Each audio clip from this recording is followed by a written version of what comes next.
Let's take a look at Northside. They come home after downing Northrop on the road last week, 41-19. Redskins are averaging over 51 points a ball game over their last two outings, and they are back in the upper half now of the SAC standings at 4-2. But Joe's defense may really be as important to North's resurgence as their offense. The D paved the way by the play of linebackers last week, Tyson Whitner and Lionel Sorrells, and what a job they did. Yeah, the senior backers for Northside's the heart and soul of the defense. Whitner had 12 tackles, Sorrells had 11 tackles, and Whitner scored 2 touchdowns. So that defense is really the heart of their team, and that's where Coach Hall really hangs his hat, is to play good defense. So that defense is going to get tested tonight, Joe, and they're going to need a big performance tonight. But I have to also mention for Northside, how about Logan Capps, one of your favorite players in the area, so effective last week with the 3 rushing touchdowns, the receiving touchdowns, and also the extra points. So Northside has some weapons, but they're going to need a big performance tonight to be able to hang with really what I think is maybe the area's best team in Snider. No question about it. Always a big matchup in the SAC. As far as football, it's Northside against Snider. Redskins looking for their first home turf victory here at Chambers Field this season, but it won't be easy. Snider's not lost to North on this field, at least back through 1994, Joe. That's as far as the records go back. That's 18 wins in a row for Snider on this field. It's been a while, and big crowd tonight, Joe, and I think Northside would love, of all the years to get Snider, this would be a year to get him. We'll be back with more of our pregame presentation. We'll check in with both head coaches. Ryan Hall will join us right after the break. After this 2-minute timeout, this is IHSAA Football on Fox Sports 1250, The Ticket. Behind the scenes of the making of a great play area. I'm envisioning something really spectacular, something over the top.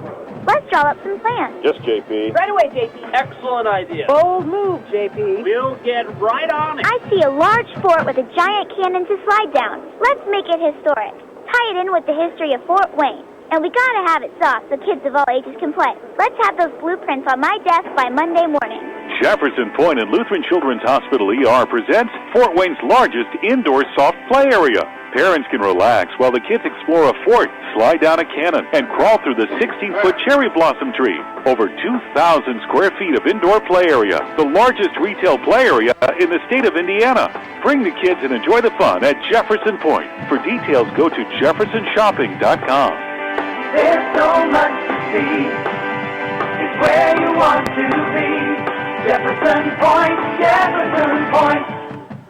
The game just isn't the game without you. When pain or injury has you sidelined, call Parkview Sports Medicine at 260-266-4007. Whether you're an aspiring pro or recreational athlete, our team of certified orthopedic surgeons, physical therapists, athletic trainers, and registered dietitian nutritionists will provide you with rapid access to comprehensive care and sport-specific rehabilitation. We can get you back to the action quickly and safely. Just call 260-266-4007. Parkview Sports Medicine, your dream team. The market goes up, the market goes down. And if you're a typical investor, you may be playing games, trying to guess correctly when to buy, when to sell. That can be expensive and exhausting. Well, what if there was a local company with tons of investment experience to help you take some of the guesswork and worry out of investing? The name is Stifel, specializing in individual portfolio management. Stifel can help reduce the risk and worry of investing, building you a portfolio of quality, performing stocks and bonds. Give Stifel a call at 260-459-3989. And now back to the IHSAA football game of the week with Joe Parson on Fox Sports 1250, The Ticket. We're back. Let's check in with head coach Ryan Hall. The winners now 2 straight ball games, 3 of your last 4.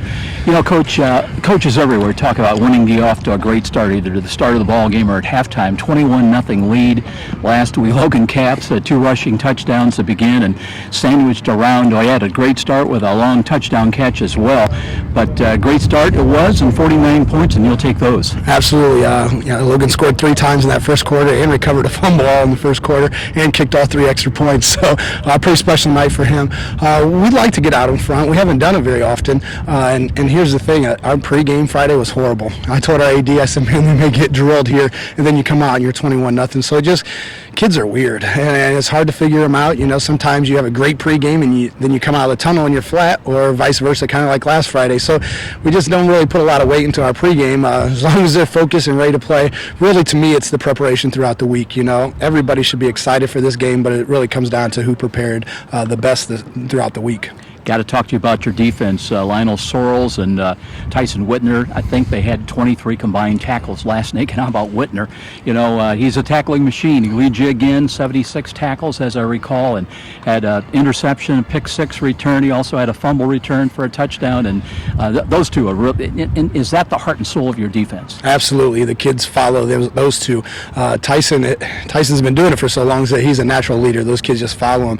But when Lionel gets going with his energy, the defense feeds off of him, and that's what we've had to talk to him about. He was a great player last year, but was hurt. The only people that knew that he was great was us, because we'd see him at practice, and then he would get hurt, the first start of a game or during practice.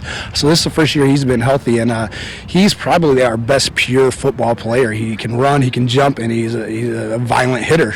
So he just makes plays. So, and they're both on our strong side. So we're saying, tonight's matchup, Snider loves to run the ball the strong side. So these two seniors got to be ready to play, and if you want all the attention on you, then you got to play big in a big game.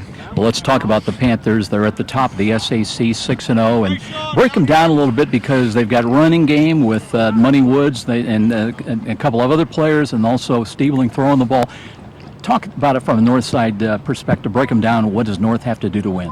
Yeah, early on in the season, all you heard about was Stiebling throwing to his three receivers, and I think they did that because they were developing their offensive line. I didn't think they had a lot of faith in their offensive line to start the season, but obviously with a program like Snider, they're going to get better up front, and now that they're better up front, they're getting back to running the ball and throwing it. So it's a tough matchup. They're very balanced with running and throwing, but it's assignment football for us. We came up with a couple different plans, and if our kids execute it, it should be a good ball game. But turnovers, special teams, Snider always capitalizes on those two things, and you every film we watch, you could just say, oh, the game's about to turn because the other team did something, or Snider made them do something, but they capitalize on other people's mistakes. So we've talked to our kids. I've been in this game a few times with Snider, and we're prepared, and I can't say that we have an answer for their offense. I don't know if anybody does, but if you can get 3 or 4 stops in a ball game, you're looking pretty good if you capitalize offensively. We can't get 3 or 4 stops and then they stop us, because then it doesn't really matter. But nobody else has really been able to do it. Carroll played pretty well against them the first half, and then they hung around, and Carroll's offense didn't get going, so they put on a couple touchdowns in the second half, and that was the ball game. So we're going to give it our best shot. We're going to be as aggressive as we can possibly be on defense and offense, and just see where we stand. Head coach Ryan Hall with his pregame observations. Redskins now 4-2, and in the 5A poll, they were ranked number 10 in both the polls this week, so upwardly mobile are the Redskins. Ryan Hall, as we mentioned, in his 6th year, but they are 0-2 at home this season, and they've not beaten at least Snider on this field going all the way back to 1994, maybe longer, but the records that we saw only showed through 1994, and Snider's won 18 in a row. A year ago, the Redskins 3-7. They finished 2-5 in the SAC. They lost at Wayne in the first round of the sectionals, 40-35. We will take a 2-minute timeout. We'll be back, and it'll be Kurt Tipman to join us with a take on the Panthers coming in at 6-0. This is IHSAA football on Fox Sports 1250, The Ticket. You've heard the saying, it's all about the Benjamins. Nothing could be more true at Tom Steele Tire, where it's all about saving you money. For over 35 years, this family-owned business has been saving Fort Wayne drivers lots of Benjamins. Offering quality tires and ASE-certified mechanical service for your car, and that includes an oil change and tire rotation special, all for just $24.95. 2 convenient locations in Fort Wayne to serve you. Tom Steele Tire, not just a tire store, but a complete automotive center. McDonald's knows that not all deals are good. Honey, what is that? It's called an umbrella. It's an umbrella for dudes. Comes with 6 different attachments. Flashlight, crowbar, stapler. You paid money for that? I did. Here's a great deal that's real. Kick up your morning with our new chorizo burrito. Zesty chicken chorizo, scrambled eggs, peppers, onions, and melty cheese in a flour tortilla. Get 2 chorizo burritos for just $3 at McDonald's. Limited time only. Prices and participation may vary. Price of single item posted on menu board. Trust the doctors at the IPFW Athletics and the Fort Wayne Comets Trust. Aaron Chiropractic is well known for providing quality yet cost-effective care for sports injuries, muscle, or joint problems. They're one of the only clinics in the region to provide its patients with pain relief utilizing numerous therapies, including acupuncture, massage, and rehabilitation. Aaron Chiropractic is conveniently located in Northeast Fort Wayne. Find us on the web at aaronchiro.com or call 492-8811 to schedule an appointment. Sold. That's the word you expect to hear when selling a home. And Rick Whitman from Century 21 Bradley can give you and your family the advice, expertise, and satisfaction to fit your needs when buying or selling a home. With Rick Whitman's nearly 40 years of can-do experience, you'll find an effective method to accomplish your goals. Select the proper loan and feel the comfort of your new home. When you think real estate, think Rick Whitman at Century 21 Bradley. Call 260-704-6565. Be sure to ask for Rick. Let's get back to the stadium with more IHS AA football action and Joe Parson on Fox Sports 1250, The Ticket. Let's check in with head coach Kurt Tippmann. 6 up, 6 down so far for the Panthers this year, coach. And, you know, I know you've had a great running, really a double-headed attack with Moneywoods, which is a great name. We love that name. And Dominic Scott has also pitched in and had some nice carries for you. Isaac Stiebling doing a great job at quarterback. I want you to look back a little bit. And what's the difference this year compared to a year ago with the, you know, the evolution with the Snider Panther team now unbeaten? Well, the passing game with returning quarterback, returning 3 receivers that are, you know, 4-year senior guys and very talented guys. I think we're just, the passing game's ahead of where it's always been, and it has allowed us to be very balanced. I mean, if you look at our stats, we are within 20 yards of running and passing, and attempt-wise also, rushes and throws very, very much equal. So it's allowed us to be very balanced and to spread the field and you know, put the balls in those guys' hands that can do good things with it.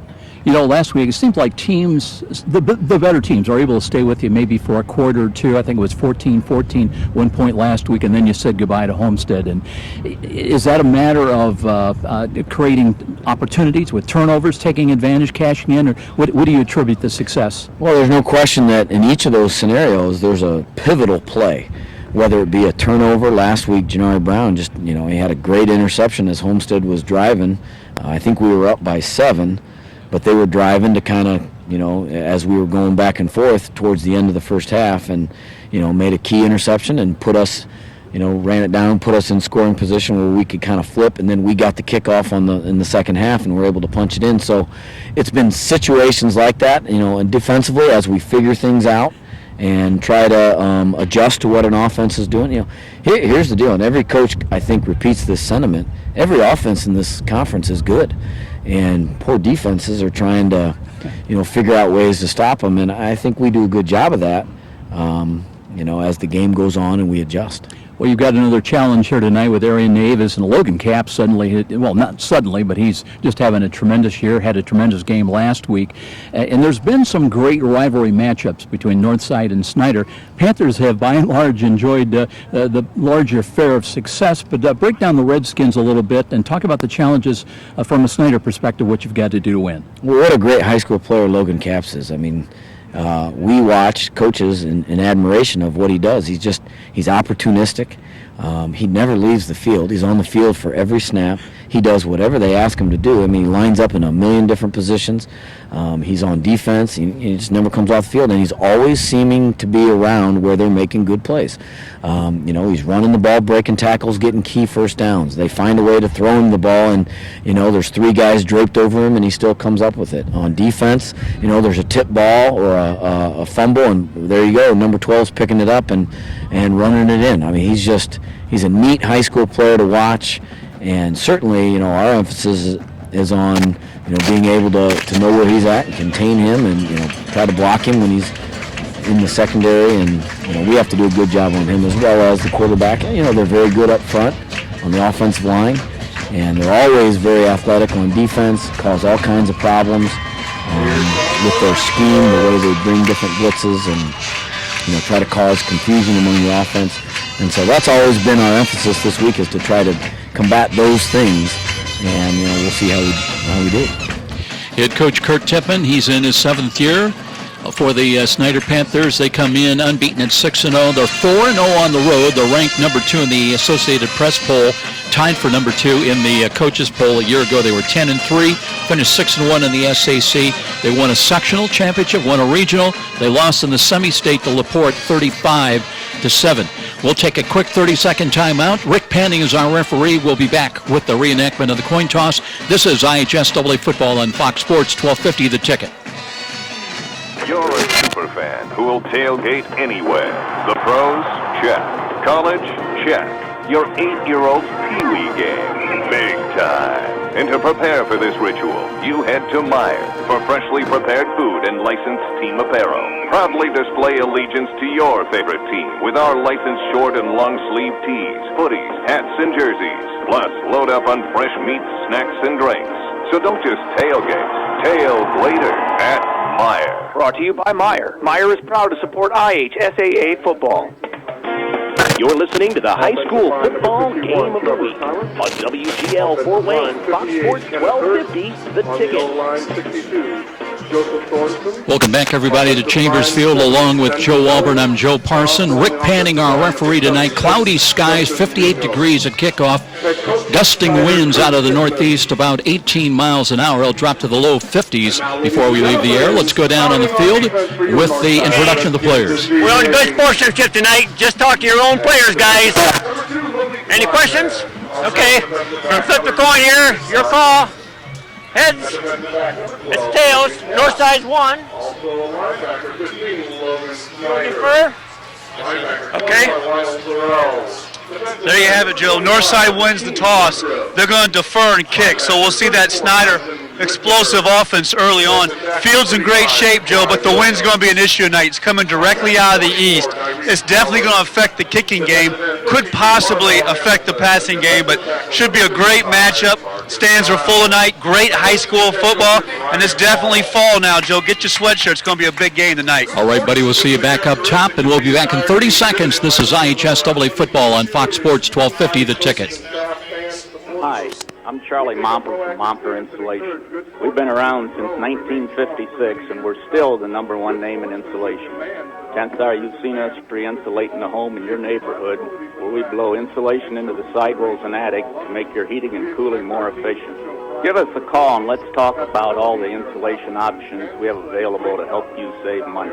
I know we can do the job for you. You've got my word on it. Call us at 432-7543. Let's get back to the stadium with more IHSAA football action and Joe Parson. Fox Sports 1250, The Ticket. Welcome back, everybody. We're at Chambers Field. Northside won the toss, deferred. They'll have the wind behind them when they kick from right to left. That means Snider will be going against the wind. And it could be a factor, especially for Snider in this first quarter when they try to throw the football. Back deep, Panthers got David Turner. Also looks like Mac Hippenhammer's back deep. He's had 9 kickoff returns, averaging just under 39 yards a kick return. He's got 2 kickoff return touchdowns, a long of 98 yards this year. So we'll see if the Redskins are going to try to kick it deep to Hippenhammers. We're just about ready to get this rivalry game underway. Here comes the kick, and it is a squib ball, comes down inside the 30 far side, and a return for the Panthers across the 35, still moving the pile forward up to about the 37, so they let him play on, and it'll be 1st and 10 for Isaac Stiebling and company, as we'll see the first offensive snaps coming up of this ball game. It's definitely fall out there. Big difference from last week. Just a little difference. That sun went down, and is it cold? But that wind out of the east, Joe, might be a factor tonight. Evan Schmunker on the kick return for the Panthers, one of the up folks, so it'll be 1st and 10 for the Panthers, moving from left to right here at Chambers Field, where they have dominated the Redskins going back to 19. I couldn't believe the numbers, Joe. That's 18 wins in a row at least. Yeah, that's impressive.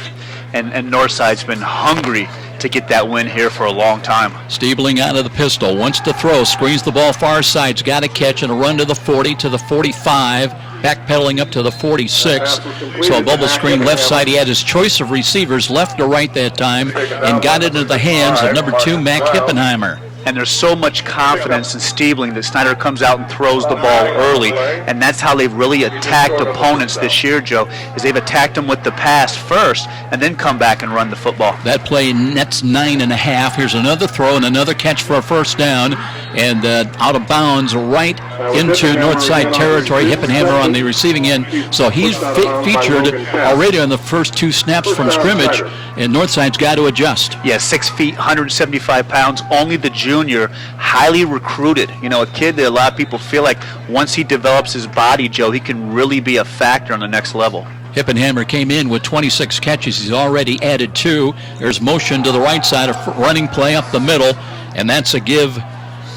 Dominic Scott, the ball carrier. Yeah, Joe, he came in last week. He ran for 118 yards, almost 11 yards a carry last week. And for the season, you know, over 400 yards, 8 touchdowns, kind of more of the power runner, where Money Woods is more of the finesse runner. That's a gain of 6, 2nd down and 4. Redskins show blitz right side. Here's a run again. Little stop and go move up the middle by Dominic Scott, who starts at center. Or I should say at running back, and he brings it for a first down to the north side 31. And I love the hurry up. You know, Snider's very efficient, getting in, getting out of the huddle, calling the plays at the line of scrimmage, and really getting into their tempo. Malik Bramley into the ball game. He's wide to the right. He had 5 catches last week for 111 yards, 1 touchdown. He averaged over 22 yards a reception a week ago. 1st and 10. Snider on the move. They've got it at the Redskin 31-yard line. Stiebling again. Hard count at the line of scrimmage. Checks off now and checks the Snider bench. Play clock is down to 12 seconds remaining. Running back is Dominic Scott. He's offset to the right side. Here's a throw coming to Bramley. Bramley gives ground, has it, gives ground, cuts back to the 30, still on his feet, inside the 25-yard line and down close. Let's see, he's pushed out of bounds right around the 20-yard line. And tell you what, Malik Bramley, nice footwork as he gave a lot of ground and still was able to get positive yardage to pick up the first down. Yeah, he caught 5 balls, 111 yards last week against Homestead. 6'3", 180, the senior, and more of a smooth route runner, but really a kid who's really developing late in his high school career. Panthers already in the red zone, 2 wide to the left. Here's the throw to the out, and that's a high ball, and it's not caught. That went a little too tall for Mac Hippenhammer, the intended receiver, 6-foot junior. He had 4 catches last week for 39 yards. And you can see Stiebling's arm strength that time, Joe. In a crotch position, he just muscles that football out there. Last week against Homestead, 15 of 22 through the air for 225 yards. 3 touchdowns, no interceptions, no sacks. Looks, play action. No, he did hand it off. Here's Scott looking for running room, off tackle. Steps out of a tackle inside the 10-yard line and breaks it down inside the 5, maybe to the 4. And see, Scott goes 5'11", 210 pounds, Joe. So he's really a tough runner to bring down because not only is he big and strong, he runs so low to the ground. And watching them warm up, I thought he looked a little bit more about 220 watching him warm up, but what a factor to be able to hand the ball off to him and then also have Stiebling's arm strength. Opening impressive drive, and they'll go right back to Scott, and steps out of a tackle, and he will walk into the end zone. Just cut it out to the outside to the left, and from 5 yards out, very easy on the opening drive for the Snider Panthers as they open up the first score of the night. They'll lead homestanding Northside at 6-0. And not only is Scott big, you forget how good his feet are. And that time he steps out of the tackle, drops his pads, and gets into the end zone. But a very workmanlike drive, the throwing of Stiebling and the running of Scott, and Northside's back on its heels, and it's never, ever able to quite figure out what Snider's going to come with next. So the balance on offense for Snider is extremely impressive. Dominic Scott, his 9th rushing touchdown of the year. Now the extra point coming up. And let's see who's in there. The right-footed kick is on the way, certainly long enough, and it is good. So it'll be 7-0 in favor of the Panthers with a timeout here at Chambers Field. And Snider picking up right where they've left off all season. Undefeated 6-0. They lead it 7-0. This is IHSAA Football and Fox Sports, 1250 The Ticket.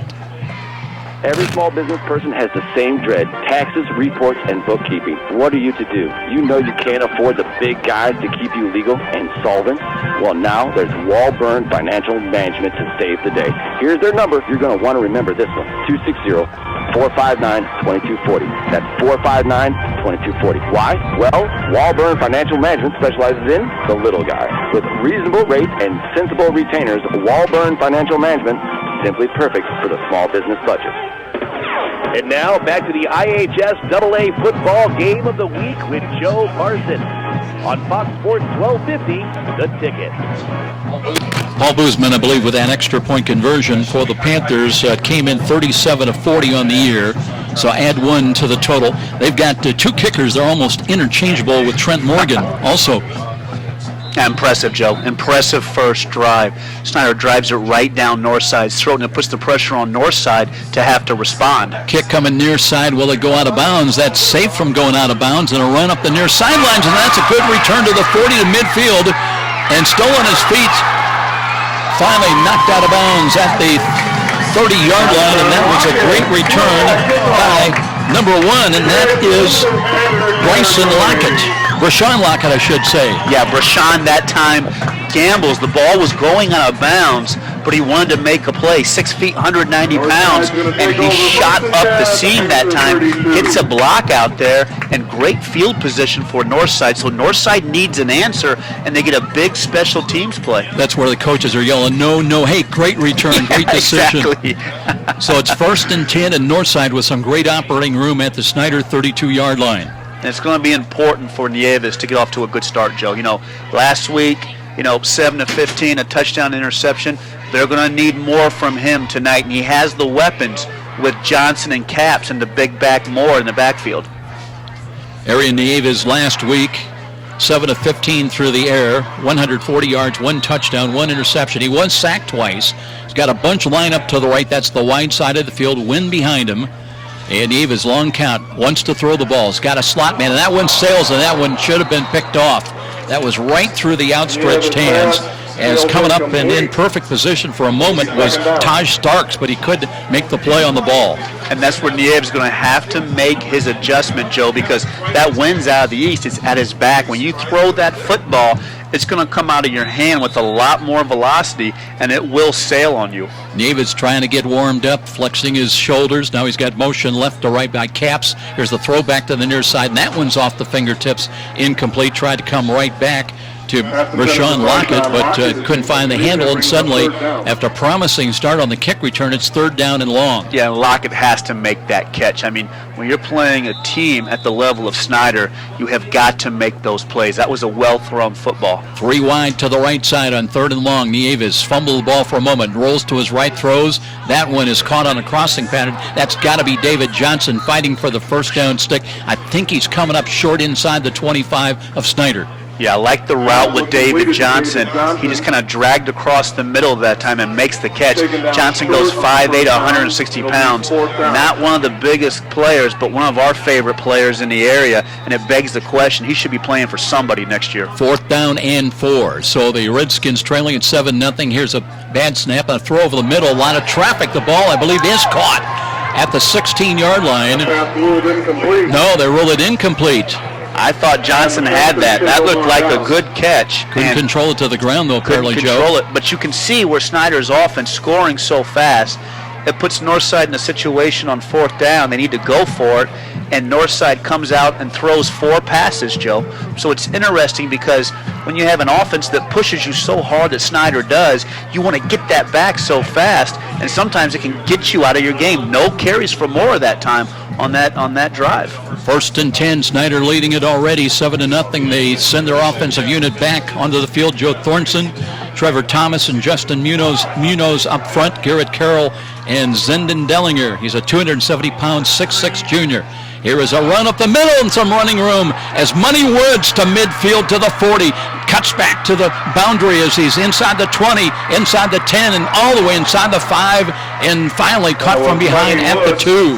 And you just mentioned Zendon Dellinger, the big kick-out block for Dellinger, and that offensive line for Snider, Joe, it goes almost 250 pounds across the front, but those bookend tackles and Dellinger and Carroll just get the job done. And I don't think anybody touched Money Woods until they got all the way down to the goal line. So it'll be 1st and goal and knocking on the door once again, but Panthers short a couple of guys. That play happened so fast. This is not your mom and dad Snider offense. I'm telling you. Let's see if they're going to bring in their heavy package now in goal line situation. 1st and goal they will. And Dominic Scott is the tailback. And power eye to the left side as Scott bangs to the 2. Stacked up good defense by Northside, denying him the goal line. Oh, Tyson Whitner. 6'2", 205. Scott goes 210. That was a collision. You believe this? Whitner already with 76 tackles coming to tonight's ball game. He is a ball player, and did he fill that hole like a man that time? Last year he had 122 tackles. And you have to ask yourself, where is Purdue, Joe? They got to get over here and start recruiting some of these kids. Stiebling, Whitner, Bramley, there are some ball players over here. It'll be 2nd and goal from the 1-yard line. Same set, and they'll give the ball again, fighting for it, and there's Dominic Scott into the end zone. Officially from a yard out at the 8:05 mark. Wasn't easy, but on the second call down in there, Dominic Scott, his second rushing touchdown of the evening, and just like that, we're still 8:05 remaining in the first quarter, and it's 13-0 Panthers. And we mentioned the tackles for Snider. That time the guards, Thomas and Munoz, get the job done and push the north side defense back, and it helps when you run away from Whitner that time. But, man, how about this Snider offense, Joe? We have heard so many things about how explosive it is, and already we see it. Boozman on to attempt the extra point again. Right-footed kick is on the way, and that one is also good. 2 for 2 and 14-0 Snider. Ranked number 2 in both 5A polls. They're on top. We'll be back in 30. This is IHSAA Football on Fox Sports 1250, The Ticket. Next time you're downtown and needing to feed your sweet tooth, you're just a few steps away from Rudy's, Fort Wayne's perfect location for stocking up on those famous to brands gourmet chocolates the Summit City is famous for. Rudy's is located just catty-corner from the main entrance to Parkview Field. In fact, Rudy's is a great place to meet up with friends before an event at the ballpark. There's even outside patio seating, ideal for relaxing after work. With a wide assortment of adult beverages and aromas to choose from as well, Rudy's, distinctly different in downtown Fort Wayne. Let's get back to the stadium with more IHSAA football action and Joe Parson on Fox Sports 1250, The Ticket. Well, last week it was Northside to get out to a quick 21-0 lead on the road against Northrop. But here tonight it's Snider, Joe, a couple of possessions and a 14-0 lead against the Redskins. Big possession here. It's danger time right now for Northside. You got to get some points. And here's a short ball up the middle, and that one is covered up at the Redskin 47-yard line. Dangerous play, but one of the big folks up front jumping on that one. Yeah, it looked like that time it was number 74. Garner fell in that football for Northside to be heads up to get on that ball. So big possession, Joe. You're down 14-0. You got to be careful you don't get pushed out of your offense, what you want to do, but you also want to go down and get some points, because if you're not careful with the Snider offense, you get absolutely run out of the stadium. Logan Capps checks in. He's the running back this second series for the Redskins. They've got great field position at their own 47. Play action fake, screen coming near side, but going nowhere. They may not get back to the line of scrimmage. That ball is caught, but coming up quickly. That was Janari Brown, who had a great ball game last week with 6 tackles and an interception against Homestead.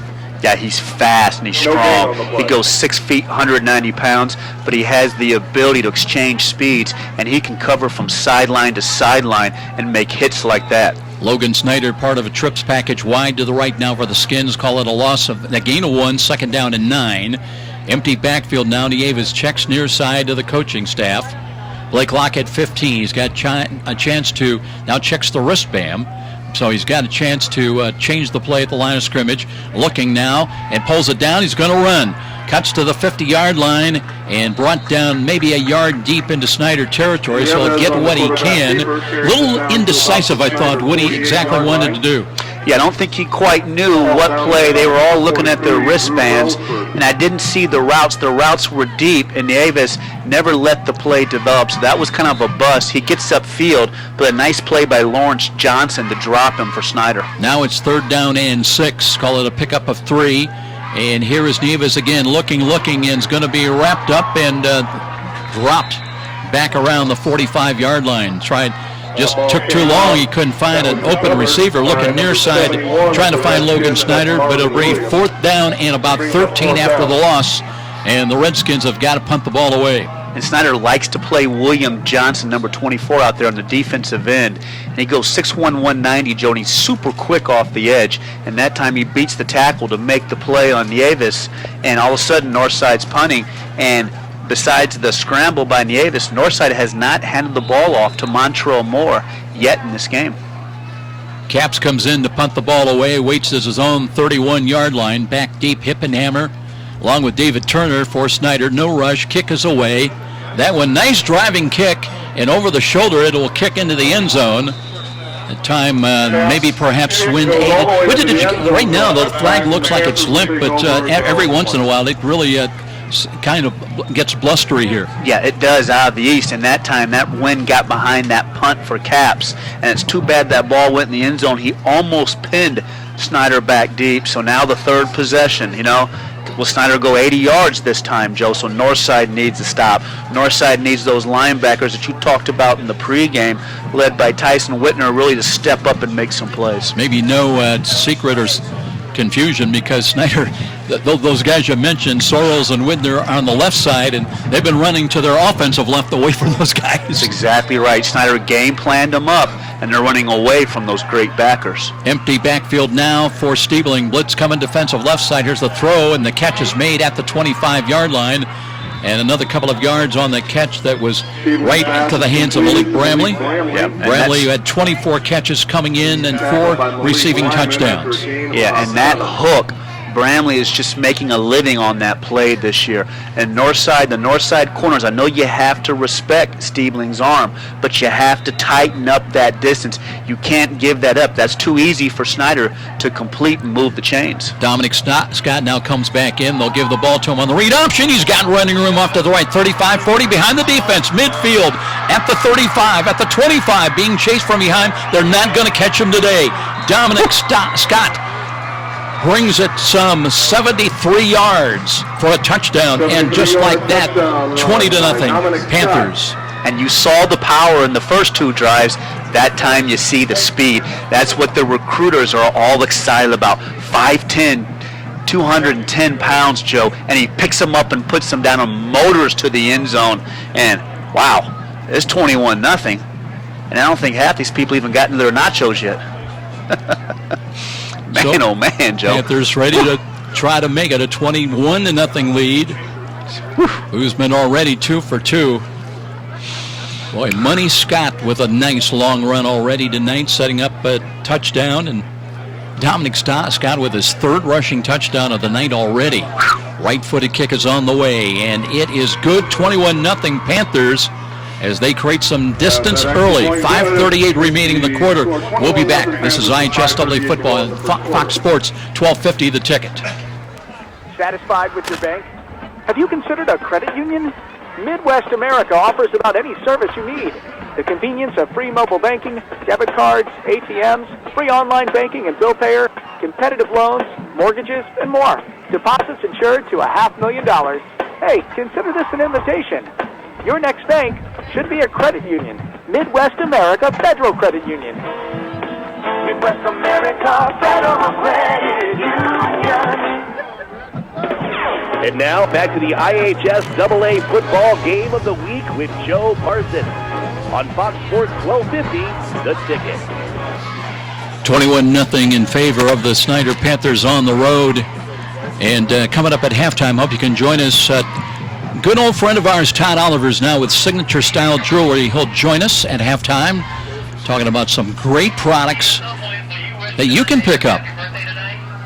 Here's a kick end over end. That'll be fielded up around the 12-yard line. Return near side 20-25. Stumbling up to about the 30, 31, 32-yard line. So Northside ready to go back to work offensively. Lockett again on the return. And Northside will try to steady the ship and get things going offensively. And it's been interesting this year because Snider's offense has been so dominant, their defense has gotten a little bit of criticism. What I don't think people understand is coming into this game. They're never out there, Joe. I tell you what, the defense has played 20 more minutes this season than the offense because the offense is so quick strike, and we see it here tonight. Out comes the defense again. So Nieves brings his team up the line of scrimmage, working right to left, and looking to hand the ball off. Caps tests the middle, trying to take it up to about the 35. I think they're going to give him a forward spot mark of that ball at the 35. That'll be a gain of 3. Situation, big games like this, the way Northside's been hit with Snider's right hand, you got to step back, take a deep breath, try to get your legs under you and get something going on offense and move these chains.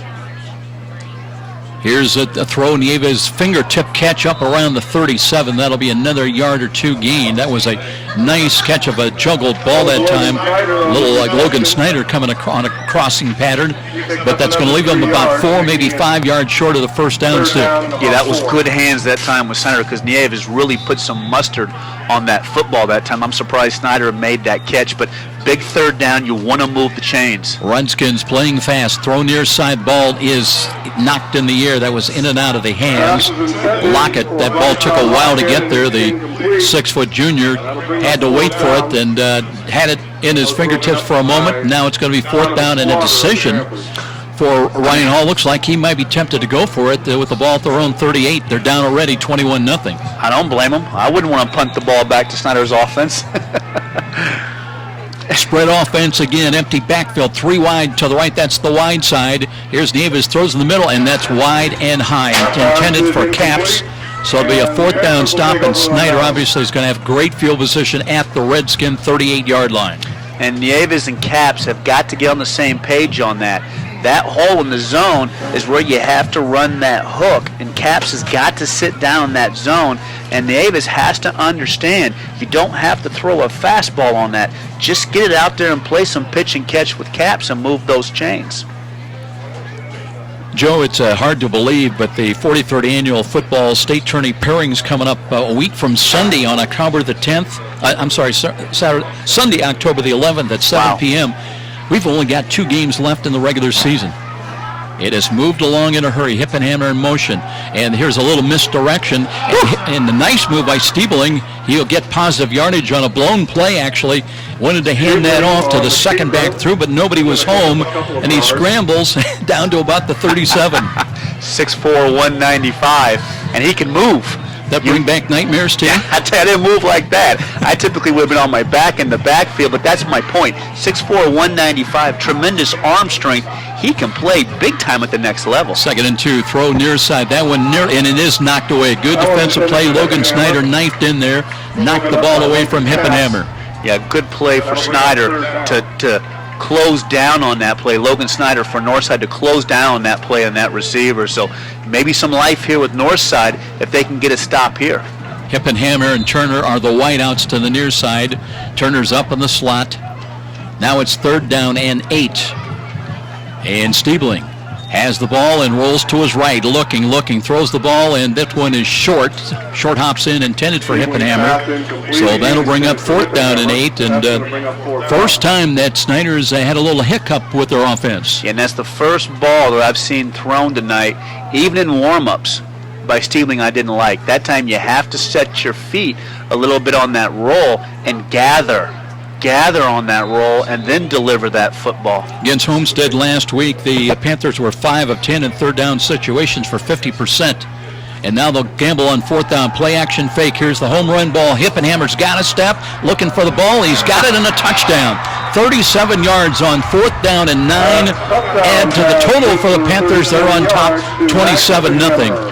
Great route by Hippenhammer. He runs the skinny post. The play action for Snider, and Northside's beaten deep on 4th and 9. And Hippenhammer catches the ball at the highest point to make that play, Joe. But, wow, Snider has so many playmakers. I'll tell you, and dare I say it, I know it's 4 minutes left in the first quarter.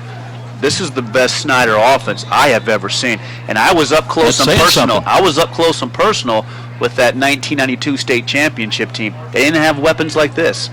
Boozman with the right-footed kick. It's on the way, elevating, end over end, and good again. All Panthers in the first quarter. We still have 4:13 remaining, and already 28-0. Panthers on top. This is IHSAA football on Fox Sports 1250. The Ticket. That comes from your right this evening. Where do savvy sports fans in the Summit City go when they need to know more than just the score? It's an easy choice. No other media outlet covers the local sports team like the Journal-Gazette. You get 7-day sideline coverage from the area's most experienced and knowledgeable sports staff. It's a commitment to Fort Wayne that the Journal-Gazette takes very seriously. When you need to know the story behind the story, nobody delivers the good each morning like the Journal-Gazette. And even when you're on the go, you can still catch up on the latest sports news online at www.journalgazette.net or from your mobile device at www.jgmobile.net. Start your sports day right, every day, 7 days a week with the Journal-Gazette. Let's get back to the stadium with more IHSAA football action and Joe Parson on Fox Sports 1250, The Ticket. Steepling with his 18th touchdown pass of the season. Hippenhammer is second. From the 10, near side, Lockett again finds running room. Across the 40, 45. He's got some help. Inside the 35 to the 30 and finally brought down. There's maybe a horse collar tackle. And they'll add some penalty yardage on, and another opportunity on a great kick return for the Redskins. It's interesting, Joe, because Lockett is running down such a shallow lane up the sideline to make that big play. And that time, Snider's lucky. Trent Morgan, the kicker, took on a blocker and still made the tackle. I know it's a penalty, but at least he got Lockett down. But as good as Snider's been on offense and defense, that kick team for Snider's been lousy tonight. Snider a week ago, despite the win, had 9 penalties for 68 yards. I guess they're going to call it a face mask, not a horse collar. I think Morgan was in a situation, he was the last man back. It was all he could do to get Lockett down, and Morgan actually made a good play because he had to fight a block off. Touchdown saving tackle. It was. But Lockett's explosive on those kicks. And he likes that lane, as you mentioned, about 6 inches from the sideline. So the penalty will move the ball down and be first and 10 at the 13. And Northside, their best opportunity tonight to try to get something going and points on the board. They're down 28-0 here at home. Nieves, I believe it's still Caps as the running back there. I've not seen Montrell Moore.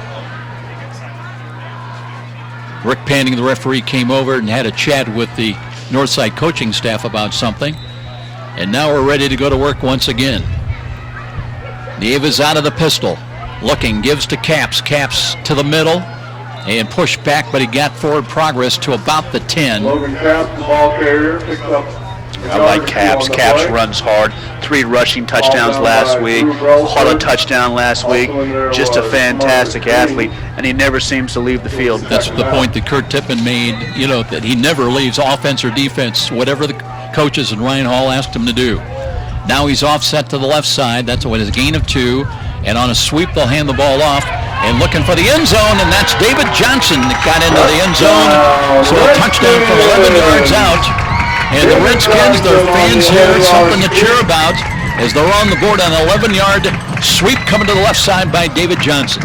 Yeah, the 5'8", 160-pound senior makes the play. David Johnson, has done it all year long with his hands, but also with his feet. Nice cut to get into the end zone, so some big momentum back for Northside. A chance to take a deep breath. Yes, it's 28-7, but now you feel like you're on the board, and maybe you can play a little bit with Snider. Caps will come on to try to add the extra point. He's 25 of 27 this year. Waiting for the snap. The hold is on, and the kick is on the way, and it is good. So, Redskins on the board as they trail it here at home at 28-7 with a timeout. We'll be back on IHSAA football on Fox Sports, 1250 The Ticket. Every day, Fast Signs helps businesses like yours with their visual communication. We ask the right questions, recommend smart solutions, and help you build your business. Our knowledgeable consultants uncover your communication challenges and provide visible solutions. At Fast Signs, we're innovators, planners, and designers. We're more than fast, more than signs, and we're more than ready to help. Contact Fast Signs today. Text the word Fast Signs to 90407 to receive sales and discounts. And now back to the IHS AA football game of the week with Joe Parson on Fox Sports 1250, The Ticket. Northside feel a little bit better about themselves. They've got a David Turner sweep touchdown to the left side. They're on the board. They're still trailing about 28-7. Couple scores update, Joe. Homestead 21, Wayne nothing early on. Concordia 13, Northrop nothing, and no score with the biggie, Carolyn Dwanger, so far. Hippenhammer back deep. He waits at the Snider 5-yard line. Comes the Redskin kick. And that one is short to the fielded at the 29. Run across the left side, up across the 40. It'd be a very good field position for the Snider Panthers, as they'll have it 1st and 10 at about their own 43-yard line, it would appear. It'll be interesting to see now what Northside's strategy is. I mean, it's tough to slow Snider down, but do you slide the safety in the box and play the run game, or do you have to play the safety deep? Obviously, you just got beat on the big pass. What do you do with your north side? You have to pick your poison if you're Coach Hall. Yeah, you pick. You put it very aptly, Joe. You pick your poison. You know, Ryan Hall came up with that amoeba defense where everybody's moving around. We haven't seen that so much this year. And now they've got 2 safeties back, a little motion left to right. As here's the deep handoff. That's Money Woods, splits defenders, cuts from the 41, got it up to about the 45, just short of the 45-yard line. That'll be a pickup of about 4 yards. And he's run for over 300 yards and 7 touchdowns on the season. And his father, his daddy, Mike Woods, he was my #1 target over at Southside. Dwanger on the board again. They lead 16-0 in their ball game against Carroll. Wow. So quick instant points for the Saints. And they've got a big date coming up next week with these Snider Panthers. Stiebling throws one up, and this one is in and out of the hands.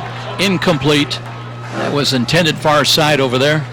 And you have to wonder with the Carroll and Dwanger game, if Dwanger's not getting Carroll at the right time. You know, Carroll had the emotional war with Snider that drug on to Saturday. They had to finish the game, Joe.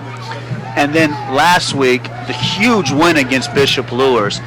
I think it's just difficult now in this conference to be up every single week when you have to run that kind of gauntlet. By the way, that was Money Woods that came out of the backfield and just couldn't find the handle.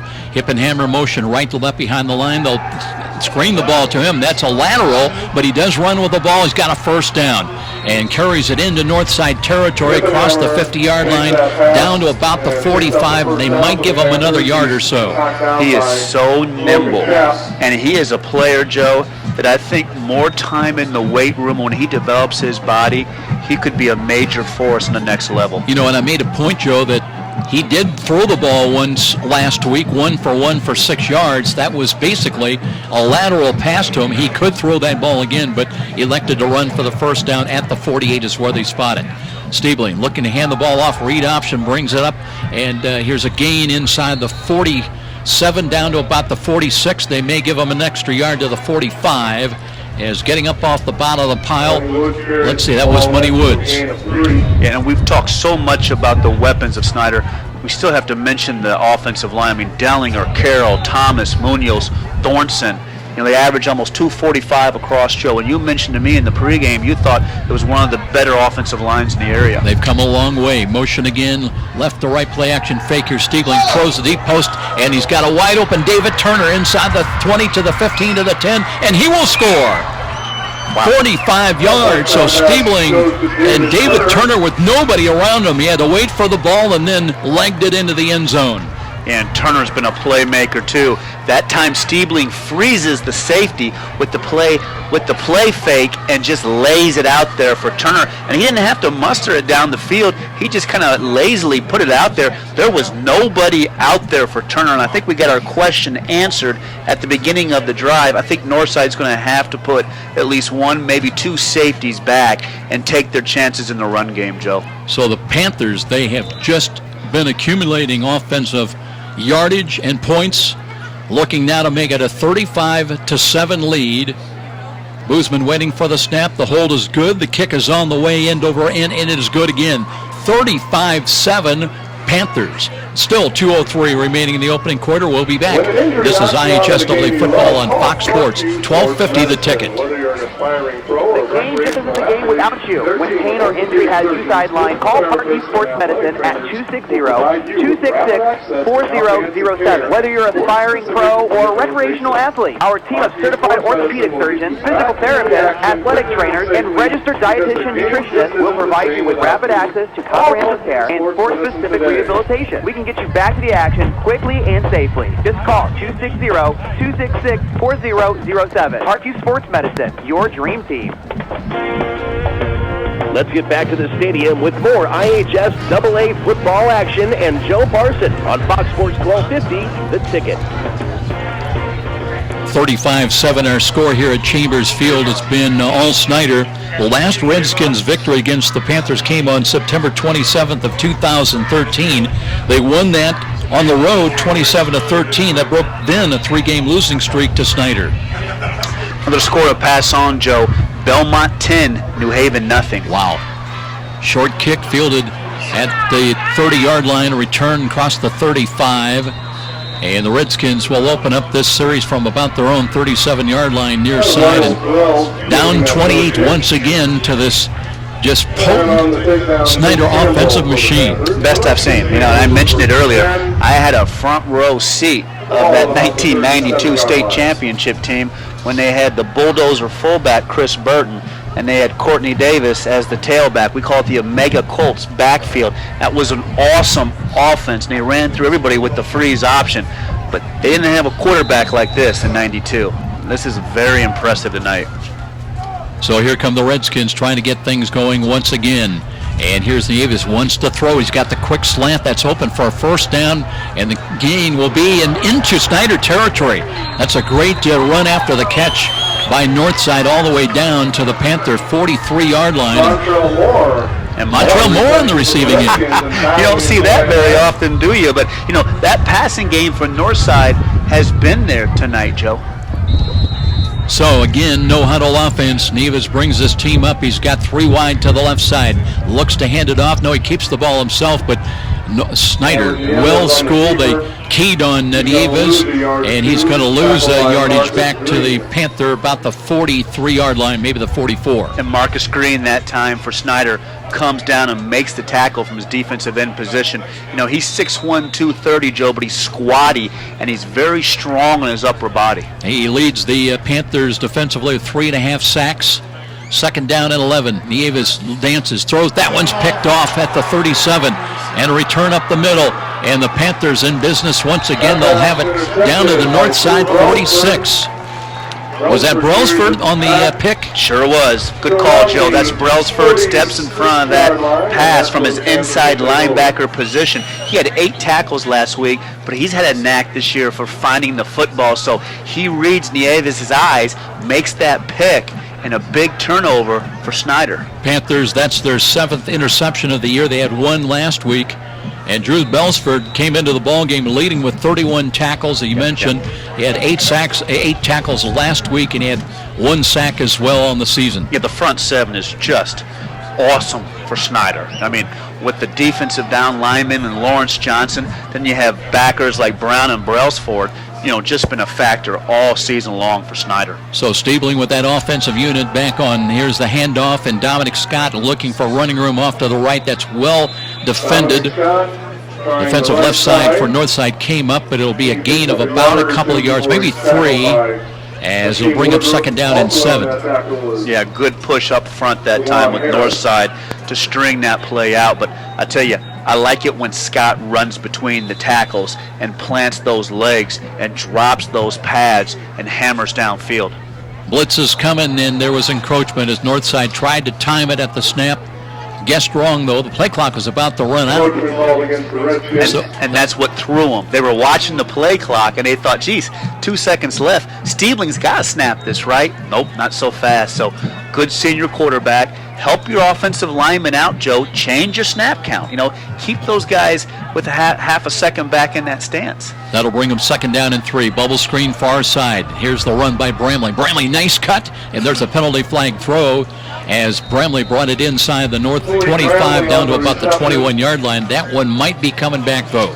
Yeah, it's going to be a hold out there on David Turner for Snider. So that's going to come back. But don't you like Bramley, how smooth he is with his route running? But Shifty. He's shifty. And what a lot of people have not mentioned, Joe, and I feel like with you and I, I'm going to brag a little bit. We're kind of astute with our high school football, but watch how fast Stiebling gets the ball out to his receivers. Good point. Good observation. The ball, and it's to the wide side, Joe. It's not to the short side. That arm strength and that ball is on those receivers so fast that they can make those plays one-on-one against those defensive players. We're down to 21 seconds remaining in this quarter. 35-7. 42 first quarter points on the board already combined. Second down and 4. Stiebling checks the Redskin defense. They've got just one safety back. Bunch line up to the right side. Here's Scott, cuts back to the left, to the weak side, and he's got a first down all the way to the 25, and he'll pick up another couple of yards, maybe to the 24. Let's see where he stepped out of bounds. It's going to be a personal foul. Late hit on north side, too, that time, Joe. And, Scott does a nice job of finding those holes, but it looked like that time Trevor Thomas got out there and just flattened a north side defender, an offensive lineman for Snider, downfield chasing and throwing blocks. And so, and that's frustration. That personal foul that time is frustration because, Snider's offensive linemen, we talk about how big they are, they're hustling downfield throwing blocks, and there's nothing that makes a defensive lineman angrier than when you get blocked about 10 yards down the field when you were initially taken out of the play. Personal foul against the Redskins moves the ball inside of their 15 down to the 13-yard line where it's 1st and 10. Wow. And time has run out in this first quarter. A lot of points, most of them by the Panthers. They're up 35-7 after the first quarter. This is IHSAA football on Fox Sports 1250 The Ticket. I like things fast. That's why I like roller coasters, guitar solos, and race cars. That's also why I love Fios Internet from Frontier. Now with 1 year of Amazon Prime. I use blazing fast Fios Internet to get instant access to Amazon Prime movies and TV shows. Plus, I get unlimited photo storage, music, and Kindle books. And you can't beat free 2-day shipping. Get Fios Internet from Frontier for $24.99 per month with qualifying phone service and 1-year agreements on new internet service, and get 1 year of Amazon Prime. Call 1-888-FRONTIER. Oh yeah, life in the fast lane. Get Fios Internet for $24.99 per month with 30 megabits per second upload and download speeds, and get 1 year of Amazon Prime included. Call 1-888-FRONTIER. Limited time offer for qualifying service. Florida update for you.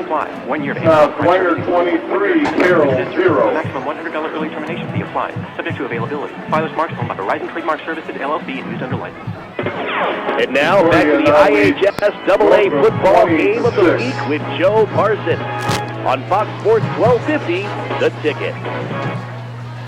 Welcome back, everybody, with Joe Auburn, and we're at Chambers Field, and Snider looking ahead. Well, not looking ahead, but we just got the score already. Dwenger's out to a 23-0 lead on Carroll, and that sets the stage looking ahead next week, Dwenger and Snider. Has any team improved more from week 1 than Bishop Dwenger? They have been impressive. Now it'll be 1st down and 10 at the 13. And Hippenhammer in the Wildcat calls his own number off tackle to the right, brings it off tackle right side, still on his feet, down inside the 5. And he's excellent in that Wildcat, and that's also why I think, his value will grow, through next year and on the next level, Joe. The college teams are going to love that he has that ability to play that position, too. I tell you, Dwenger, 23-0. Dwenger has improved. They struggled so mightily against Bishop Luers in week 1, and what they've done to Homestead, and now the way they're putting Carroll down. I mean, it's extremely impressive. And Northside had no answer against Dwenger either, Joe, and we felt pretty good. We felt like Snider would be dominant tonight, but we felt pretty good about this Northside team because of all the athletes. Now, we know Northside plays a lot of kids both ways, but with the athletes that Northside has and the quarterback in Nieves, we felt like Northside would be a team to, have to really deal with this year, and I think the win over Carroll points to that. But Snider is just putting the wood on Northside, and I tell you, that game next week, Snider and Dwenger, wow, that becomes really interesting, doesn't it? Rick Panning, our referee, and his officials were talking a long time, And they moved the ball back to the 13-yard line, so they've not really gotten an indication. Was the ball not ready, Mark, for play? I know that it looks like Ryan Hall's not happy what he heard. Yeah. Straight eye formation. Now, first time we've seen that set for the Panthers. And here's a handoff to the deep back, and the carry straight ahead is inside the 10 down to about the 7. And it's interesting with Steve Panning. He's refereed for 30 years, Joe. This is the first time. He's a Fort Wayne crew. This is the first time he's ever done a game here at Northside. Is that right? Yeah, it's kind of interesting. For 30 years, and this is his first game at Northside. Panthers now with DeAndrew Stroud as the fullback in the I formation. Here's a quick throw to the out. They've got a wide open catch. And will they get the touchdown with no indication yet? It is a touchdown. Wow. Little square out pass. Bramley on the receiving end. And from 6 yards out, the 11:07 mark, and there is no stopping Snider tonight. Not at all. And Stiebling that time just muscles that ball out there. It's to the wide side, and it's a speed out, and that ball is there on time. Bramley gobbles it in and puts the ball over the pylon for the touchdown. So efficiency with Snider. Northside just doesn't have an answer to that, Joe. And I would doubt that many teams do. No, they don't. I'm telling you, I've said it again. This is the best offense I have ever seen that Snider has, Joe. And that's saying something. So the extra point right-footed kick is on the way, and Boozman's been perfect tonight and hits again. So it'll be 42-7 in favor of Snider with a timeout. This is IHSAA football on Fox Sports 1250 The Ticket.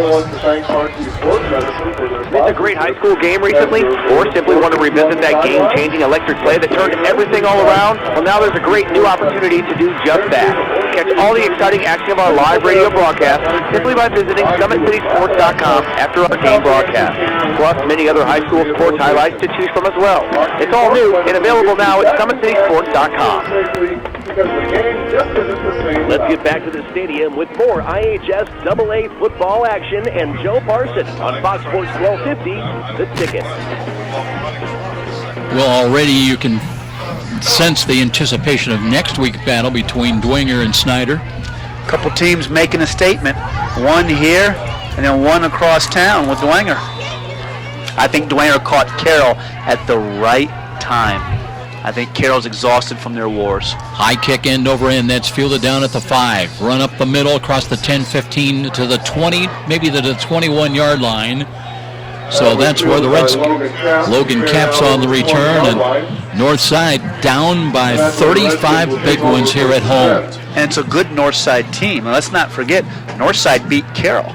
But when you run to a buzzsaw like this with a quarterback who's so precise, you can't figure out, do I cheat my safety up or do I play him back? Right now, Northside just doesn't have the combination. So you say, hey, Joe, what do you do here? This is where if you're Northside, you work on your individual game. You play through it, you play on, you try to survive the storm, and you work on your individual game because remember, coming up, you still have Lures and Concordia and a chance at a winning season. Here come the Redskins now, and moving from left to right, they work against the wind. There was motion, but stepping up, and here is a run by Nieves as he'll bring it up just short of his own 25-yard line to the 24. It's a good decision. The receiver was covered out there. Nieves recognized that, tucked the football, and got upfield and made it into a positive play. And that's where Coach Hall likes the decision-making of Nieves. Look at all 11 defenders within about 5-7 yards of the line of scrimmage. Nieves looks quick slant. Snider's got it. Curls from the 30 up to the 35, and he's got a first down close to his own 40-yard line. And this is really the blueprint of how to attack Snider this year. If you're going to attack Snider, I don't think you're going to load up in the power eye with the fullback and run it down their throat. Not with that defensive line. The way you attack Snider is you have to have a tempo passing attack and move the ball down the field. Ivan Nykum is the center, 250-pound senior, snaps the ball, second back through up the middle. And let's see if that's Moore getting the call, bowls his way across the 40 up to about the 43-yard line. So Northside now beginning to settle down a little bit and finding some answers offensively. Yeah, and there's Big Boy checking in the game to run the ball that time for Northside. But not to get too far ahead, Joe, but it's interesting. Dwenger doesn't throw the football. Dwenger's a power eye rushing team. I don't think that's going to be a good matchup against this defense. Shotgun formation. They're going to hand the ball off, and here's a sweep run again by David Johnson. I like him. As he cartwheels up to about midfield, and he's got another first down for the Redskins. He's one of my favorites. You know, not the biggest, but does anybody have more heart and play any harder? You love Logan Capps. I love David Johnson because these guys come out here and they bring it every single play. Joe, I'll take them both because I'm with you. David Johnson, 5'8", but I've never seen a kid lay out for receiving passes like he does. He plays much taller. Motion again, but play action fake. Nieves throws the home run ball. That one downfield, and it's caught, and it'll be a touchdown. Good for 49 yards and a touchdown, and the Redskins score on a lightning toss downfield. And was that Brashawn Lockett? Sure was. It was Lockett. Yep, and Lockett is speedy. Runs past the corners out there, and how about Nieves' arm to put that ball on the money? So, you know, we mentioned earlier, we like what Northside's doing, throwing the football, and if that's kind of been the Achilles heel, if there has been one for Snider this year, is defending the pass. They get way ahead in these games, and these teams are forced to attack them through the air, but that time Lockett runs past Joe, double coverage, and makes a huge play for Northside. Joe, I thought that pass was going to die into the teeth of the wind, but it did not. It carried, and Lockett was there, juggled a little bit, and then ran the last 7 yards into the end zone. The kick is on the way, and it is no good. That may have been blocked as well, and it'll be a 42-13 ball game, but something positive for the Redskins and their fans. We'll be back. 42-13 our score. IHSAA football on Fox Sports 1250 The Ticket. The market goes up, the market goes down. And if you're a typical investor, you may be playing games, trying to guess correctly when to buy, when to sell. That can be expensive and exhausting. Well, what if there was a local company with tons of investment experience to help you take some of the guesswork and worry out of investing? The name is Stifel, specializing in individual portfolio management. Stifel can help reduce the risk and worry of investing, building you a portfolio of quality, performing stocks and bonds. Give Stifel a call at 260-459-3989. And now back to the IHSAA football game of the week with Joe Parson on Fox Sports 1250, The Ticket. For Arian Nieves, that's his 7th touchdown toss of the season, and for Lockett, I believe that's his first touchdown catch. Yeah, nice connection that time for Northside to quickly go through the scores, Joe. Dwenger 23, Carroll nothing. Belmont 10, New Haven nothing. Leo 28, Huntington North nothing. Homestead 21, Wayne nothing. Concordia 20, Northrop 6. And, you know, that's your update is from what we've heard over at Bishop Lures. Right now, Southside Lures 0-0. There you go. Archers on, they got hope. Here's a bounding ball near side. That's bobbled. Free ball picked up at the 27. So that was a little bit of a scrambling opportunity for Snider, and that was finally picked up by Hippenhammer, reacted to that loose ball. And Snider will have some of their poorest starting position of the night, but they got 42 points on the board. And you're right back at it if you're Northside trying to figure out what do we do with our safeties. But I think you leave them deep. I think you hope your linebackers, the strength of your team, can scrape and make plays, and you try to slow Snider down and maybe hope for a turnover here, Joe. So you just have to strap it up if you're Northside and keep playing, and you have to survive the adversity. And sometimes that's how life is. You can get just beaten down so hard, but you have to hang in there and keep playing, and that's what the Northside defense needs to do. Stroud comes in at fullback. He's offset to the left side. Money Woods in there, but they'll throw the ball far side. That's a high ball, and it's incomplete. In and through the hands of Malik Bramley, who just scored a touchdown a moment ago, but that ball kind of sailed a little bit. Yeah, that wind is a little bit of an issue, and you mentioned it. You know, it can be very calm, then all of a sudden, it just can all of a sudden just gush on you. And that time, you know, we had a big gush that came through, and that ball just got away from Steeling.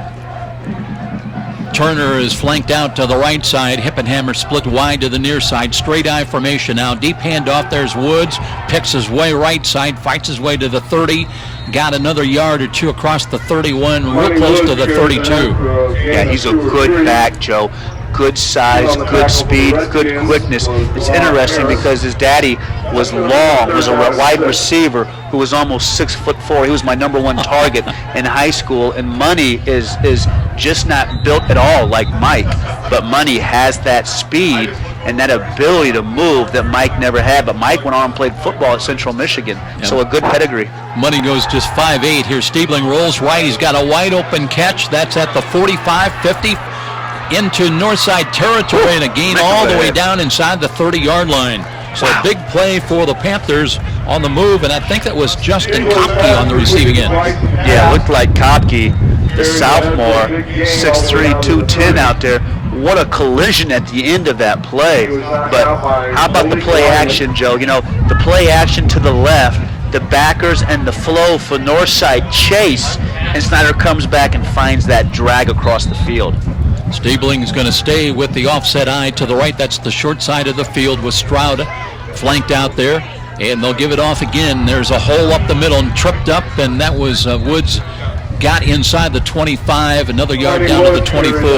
And, you know, we just were talking about Money Woods and his father, but he comes in averaging 6 yards per carry, Joe. But what about these weapons? I'll tell you what, our producer, the Prince, Patrick Plummer, he would love this game. I mean, Pat, they are out here just throwing the ball like crazy. This is the kind of games you and I like, brother.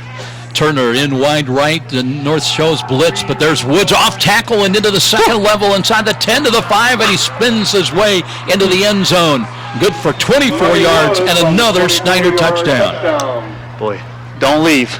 Don't go get that sandwich, because if you do, you're going to miss a touchdown. At times it's Money Woods, and how about the explosion? Plant the outside leg, hit the hole, keep the pads low, and motor to the end zone. And, you know, you step back and you think, my gosh, as impressive as Scott is, as big as he is running the football, you see the speed then with Woods, the ability to throw the football, and this is a good Northside defense that Snider's doing this to. Paul Boozman's been a busy guy, attempting the extra points, and he's looking for the 49th point of the first half still with 8:04 remaining, and that one is good.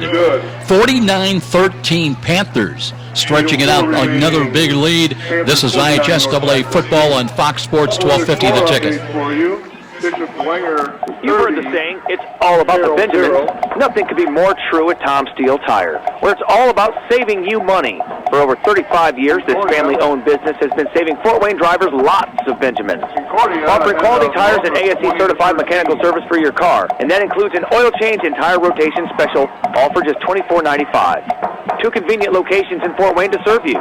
Tom Steele Tire, not just a tire store, but a complete automotive center. You're listening to the high school football game of the week on WGL Fort Wayne, Fox Sports 1250, The Ticket. Cool night here at Chambers Field with Joe Auburn. I'm Joe Parson, and Joe, I feel like I'm doing arena football again. Yeah, I was going to say, I was just thinking about that. All the years you did arena football, that's a great analogy of what we're watching. A lot of points, most of them by the Panthers. Line drive kick is fielded at the 10. Run and a cut up the middle. Nice move up to the 15, 25, 30. 35-yard line for the north side return, and they'll have it first and 10 at their own 37-yard line. That was sweet. What a move. To the right, and then just with the outside arm, swoops the defender over and comes back upfield. So you're seeing some talent, you know, on display here tonight. But it's interesting in this conference. You know, we wondered what we would see tonight, you know, if Carroll would have anything left in the tank with the Dwenger matchup, and we wondered how Snider would handle Northside. And it's almost like it's becoming, you know, a statement week, you know, in the conference, because right now it's 30-0.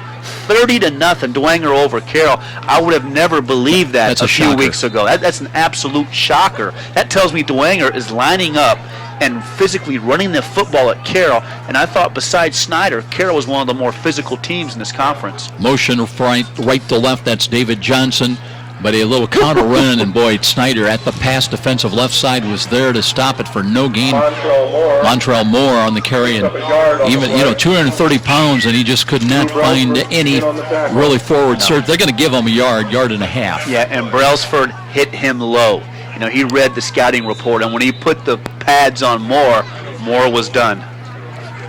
Well, now they give him 2 yards, so 2nd down and 8. And Eavis looking, and throws to a slot, and that's a tough catch for a moment and then dropped. And now a penalty flag.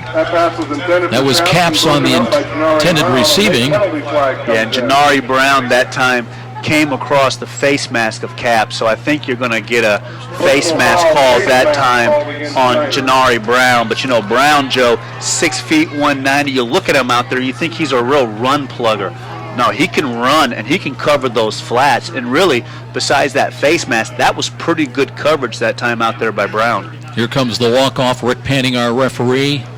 And it'll be a first down, and they'll mark the ball into Snider territory. They'll mark it at the Panther 46.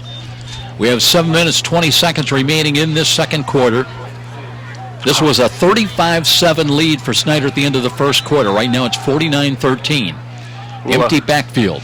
Ooh, I smell barbecue, Joe. Sounds good.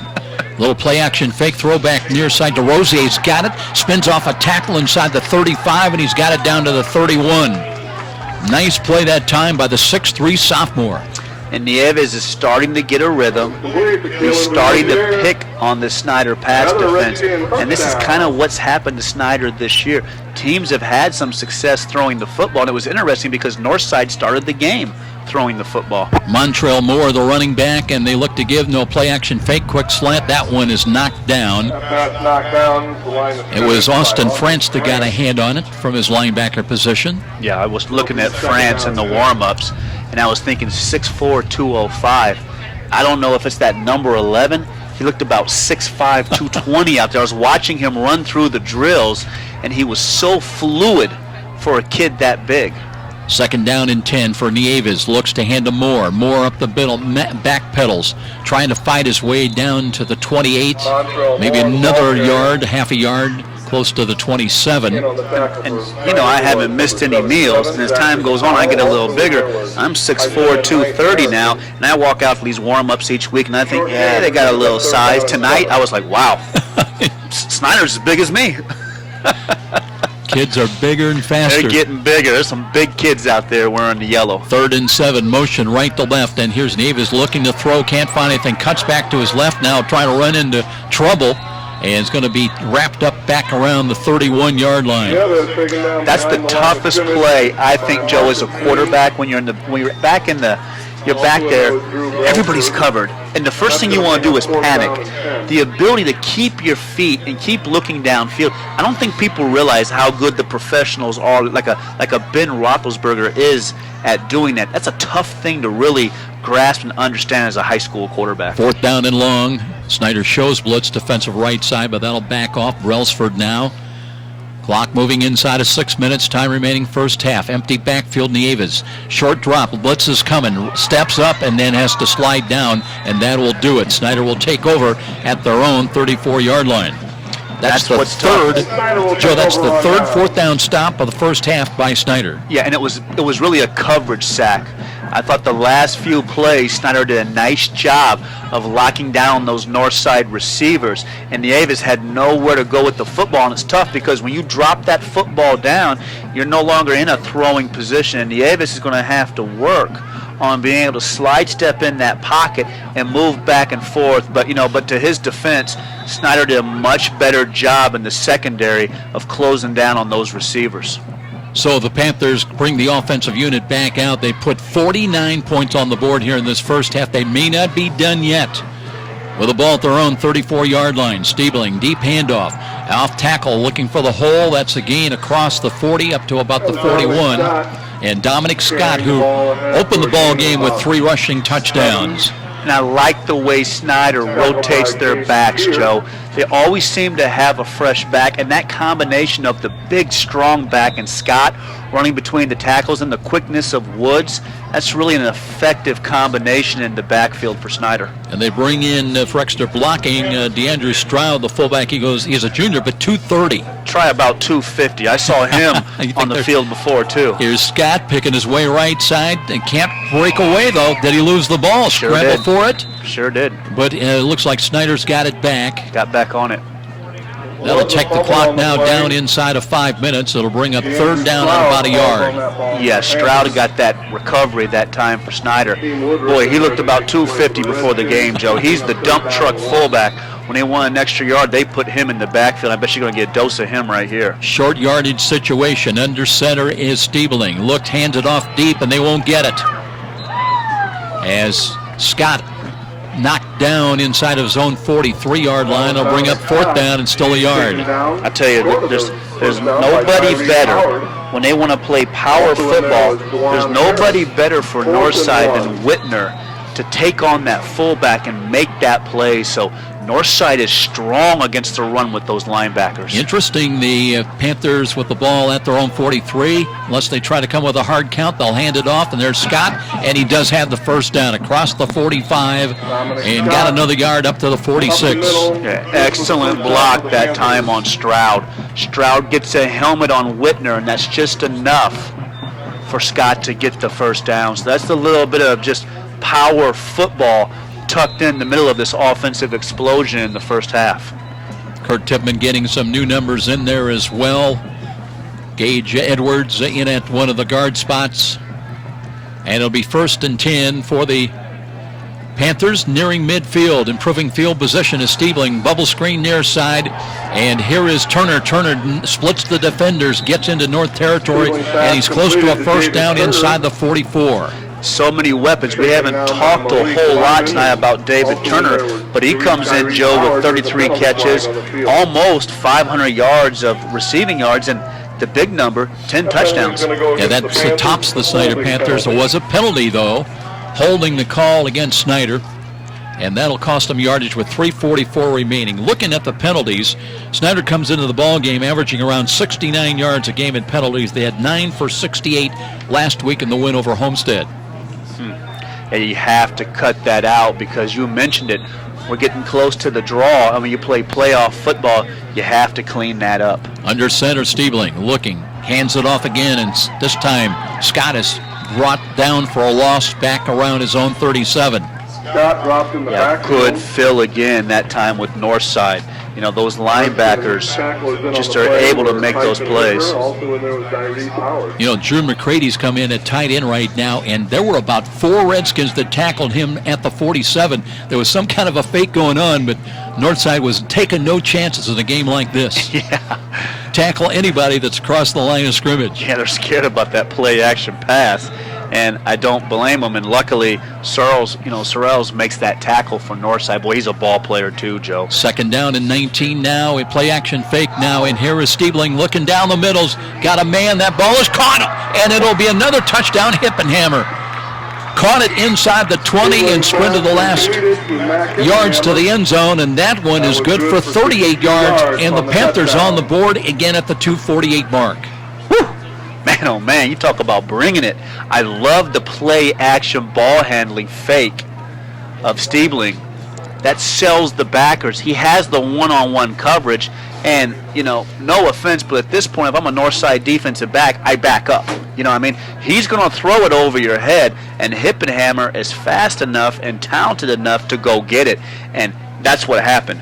Stiebling just hurled the ball down the field, and Hippenhammer runs under it, and another big touchdown for Snider. And 55, Joe, this isn't a bad defense either. Panthers 55 in the first half. Complete dominance through the air and on the ground, and the extra point on the way.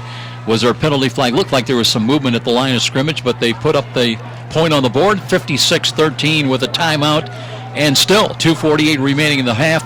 IHS AA football on Fox Sports 1250 The Ticket.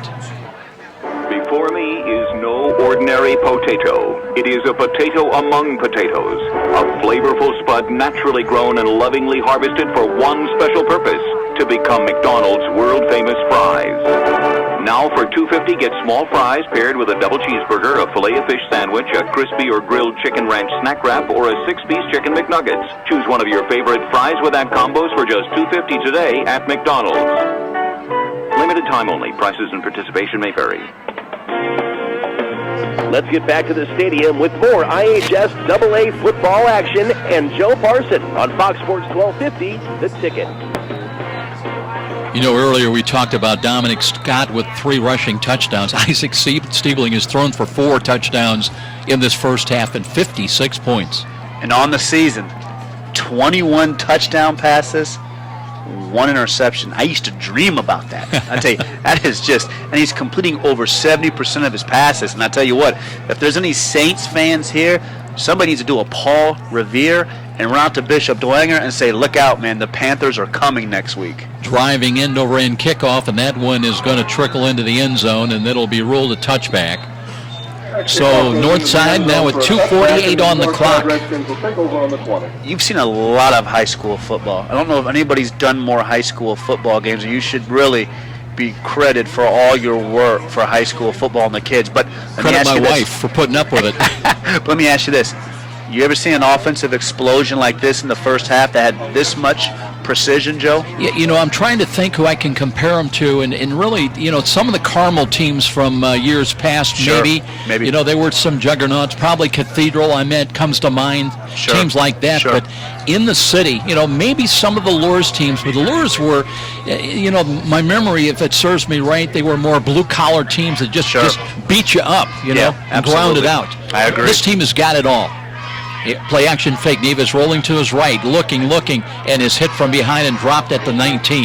Yeah, and the defense is ferocious, too. I mean, that time Nieves is cocking his arm to get the ball down the field, but the chase of Marcus Green, 6'1", 230, he's coming. And on the other side, you've got McDowell, who's 6'1", 270, playing the defensive tackle. So Green, Johnson, McDowell, and I believe it's Panzik, the defensive end. What a front, Joe. You know, those two tackles, 275 and 270. We're not talking about little guys here. Second down and long, and here's a quick strike delivery. That's a catch made, but only up to about the 24. That'll take the clock down to about just over 2 minutes time remaining, as Joe Walburn is going to be checking down to check in with Kurt Tippin, and be sure to ask him to recap every score, will you, in that first half. A lot of points on the board, and really maybe a lot of people unexpected. I mean, this is a rivalry game, and you might have thought it would be a little bit tighter, but again, you've got 4 quarters. Nieves fakes the handoff, throws the ball, that's wide, incomplete. Now there's a penalty flag back away from where that play developed. And we'll see if that's going to be going against the Redskins now with 1:38 remaining in this first half. Rick Panning, our referee, talking to his officials. It's going to be a holding call against, no, it goes against Snider.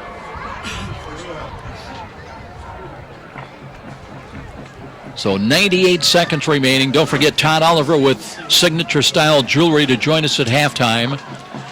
And just a great selection of a lot of different products. Championship rings for teams, for individuals, but also corporate rings, Masonic rings, pendants, earrings for the ladies, necklaces, and we'll give you the website and much more when you join us with that interview coming up at halftime. But stick around, I think you'll enjoy it. So improving field position, but just 98 seconds on the clock. So north side will have it 1st and 10 at their own 35-yard line. They've not yet marked the ball ready for play, as now Rick Penning had to go over and talk to Kurt Tippin about that penalty.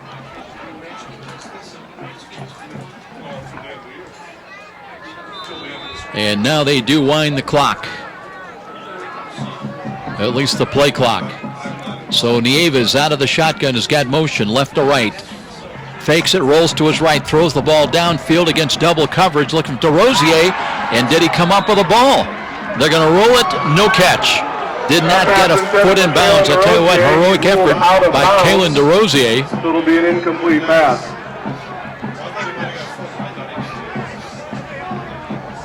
Tell you what, that was a yeoman effort at catching that ball. DeRosier goes 6'2", just a sophomore. Nearly made a spectacular catch. Came up with a ball, but was ruled not to have a foot in bounds. Stopped the clock with 1:30 remaining in the half. Second down and 10. Again, Nieves, short drop, looks left, throws. He's got a catch in the slot to midfield to the 45 and down to the 40. So the Redskins making a leg bid to try to get points on the board. Bryshon Lockett on the receiving end of it. 1st and 10 at the Snider 40-yard line now. Hurry up offense. The chains still being moved downfield. The clock is holding at 1:24 time left. And now they'll wind the clock once again. And Nieves has got his team up to the line of scrimmage. trips package wide to the right, the wide side of the field. Here's a pump fake. Nieves flush to his left, comes back to the right. He wanting to run and ran into a defender at the 36-yard line. Ball popped free. They're going to rule it down, though. On the carry, and the ball did come out. He recovered his own fumble and was ruled down on contact, so that's going to be a gain of about 3. Second down. And the clock is stopped right now. And now it begins to move, and we're at 1 minute time remaining. Second down and 7 from the right side hash mark. Works Arian Nieves. Has the snap again, wanting to throw into the slot. Picked off at the 40-yard line, and here's a return by Snider, and they're going to have a touchdown the other way. That's Austin France. France will return it, and there'll be more points on the board. It'll be a 60-yard interception return by Austin France, and that'll make it 62-13. On that interception. So Snider came in with 6 interceptions. They've had 2 tonight already.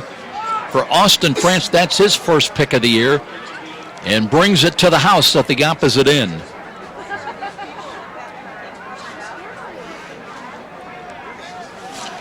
Still 40 seconds on the clock.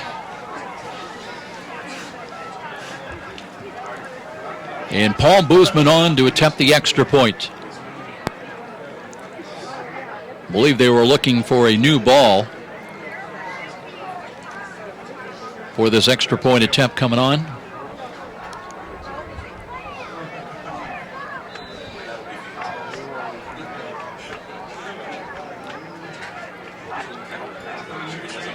And waiting for the snap. And the hold is good, and the kick is long enough, and it is good. 63-13. A lead of 50 for the Panthers on the road here, and we're still in the first half. 63-13 is our score. IHSAA football on Fox Sports 1250 The Ticket.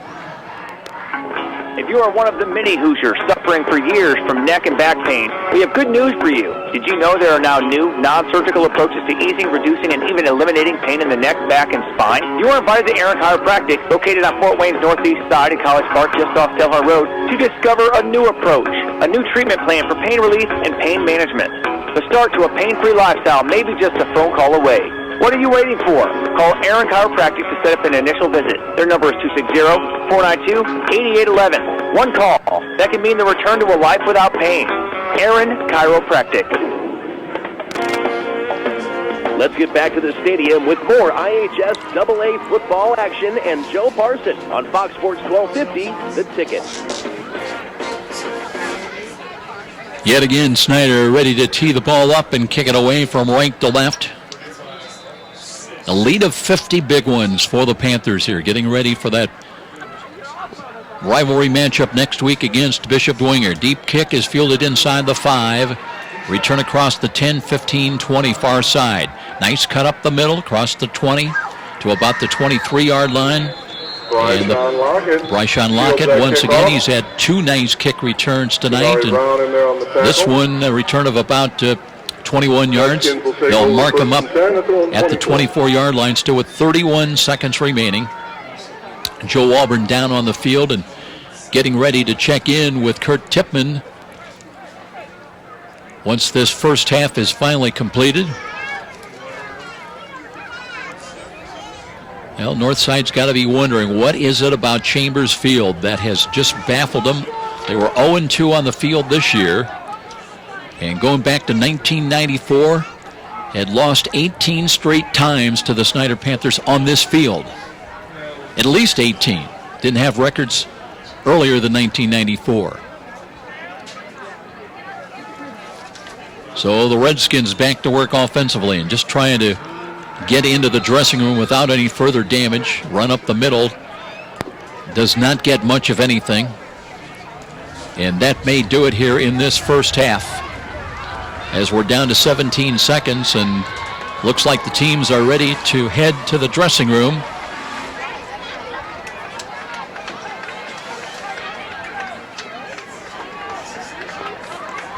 (63-13). I cannot recall a high school game with 63 points in the first half.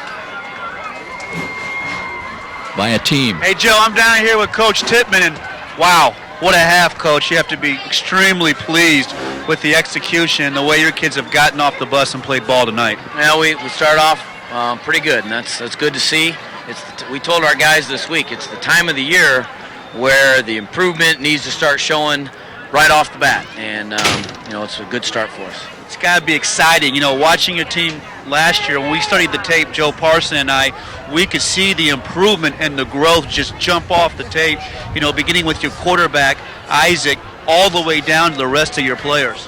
Yeah, we're led by a senior class that's worked very hard, and, it's showing on the field. And that's what we need this time of year, in the end of the season, in the playoffs, and as we prepare for championship competition, that the seniors need to lead us.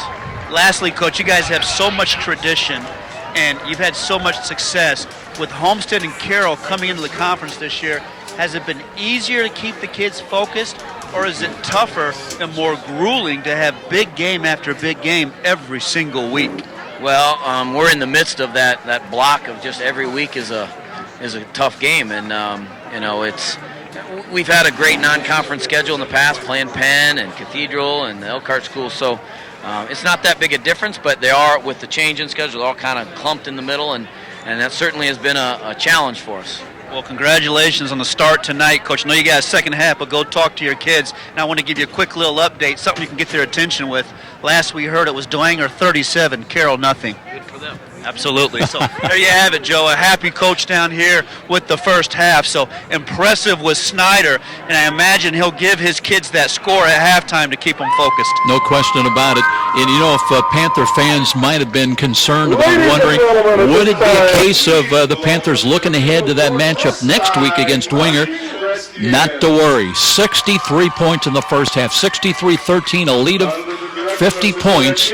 And we're going to take a 2-minute timeout. We'll be back with Todd Oliver the other side of the break from Signature Style Jewelry. Some great information coming up. 63-13, our halftime score. This is IHSAA football on Fox Sports 1250, The Ticket. Sold. That's the word you expect to hear when selling a home. And Rick Whitman from Century 21 Bradley can give you and your family the advice, expertise, and satisfaction to fit your needs when buying or selling a home. With Rick Whitman's nearly 40 years of can-do experience, you'll find an effective method to accomplish your goals. Select the proper loan and feel the comfort of your new home. When you think real estate, think Rick Whitman at Century 21 Bradley. Call 260-704-6565. Be sure to ask for Rick. You're a super fan who will tailgate anywhere. The pros? Check. College? Check. Your 8-year-old's Pee-wee game? Big time. And to prepare for this ritual, you head to Meijer for freshly prepared food and licensed team apparel.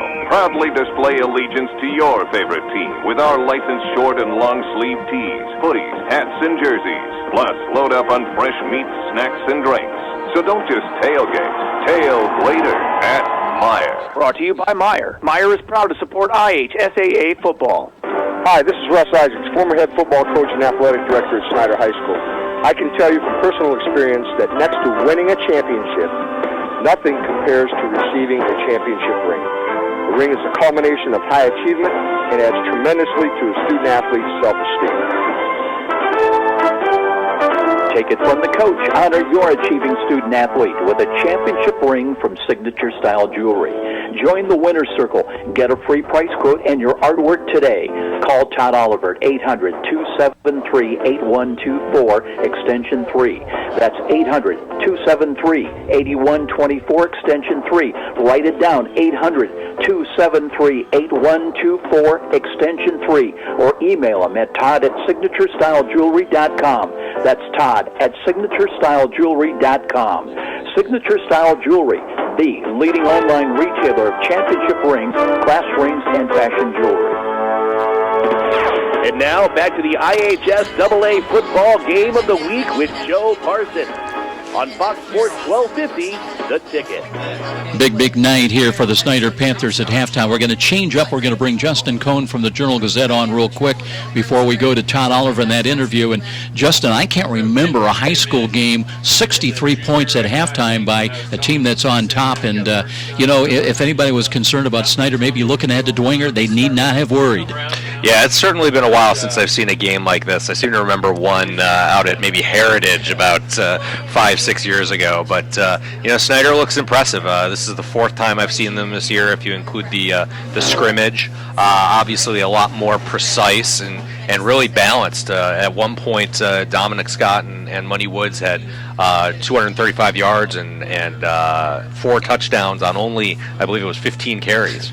And obviously, Isaac Stiebling looks great. He was 10 of 15 at one point for about 230 yards, a couple touchdowns. So, if they could just shore up that kick return coverage, that's, you find yourself searching for what's the one negative. That's the only thing that's kind of been the drawback today. Joe Walburn made the observation that he goes back to maybe 92, and this is maybe the most dominating Snider offense that he's seen in all that time, and well, that's quite a statement. Yeah, definitely. I mean, there's a lot of talent. I really feel strongly about Stiebling being a good player at the next level, and but the conference is really good. Last week I was at that Carroll Lures game. That was one of the most amazing performances I've seen, and not just Austin Mack with his 6 touchdowns. Aiden Smith was going, shot for shot with him. So I think I heard you guys mentioning it, that, you have to wonder at some point, do these teams get a little fatigued? It can be hard to get up mentally and physically when you're going to have those tough games every week, and it wasn't necessarily like that in the SAC until this year. So the teams that can endure that are going to be the best ones. Justin Cohn joining us here at halftime from the Journal-Gazette, and you're hitting on a key subject. Has the Summit Athletic Conference and maybe Northeast Indiana really arrived as far as so much talent? Go back to Jalen Smith starring with Notre Dame. We used to compare ourselves and say, Columbus and Ohio's got really the talent. Michigan's got the talent.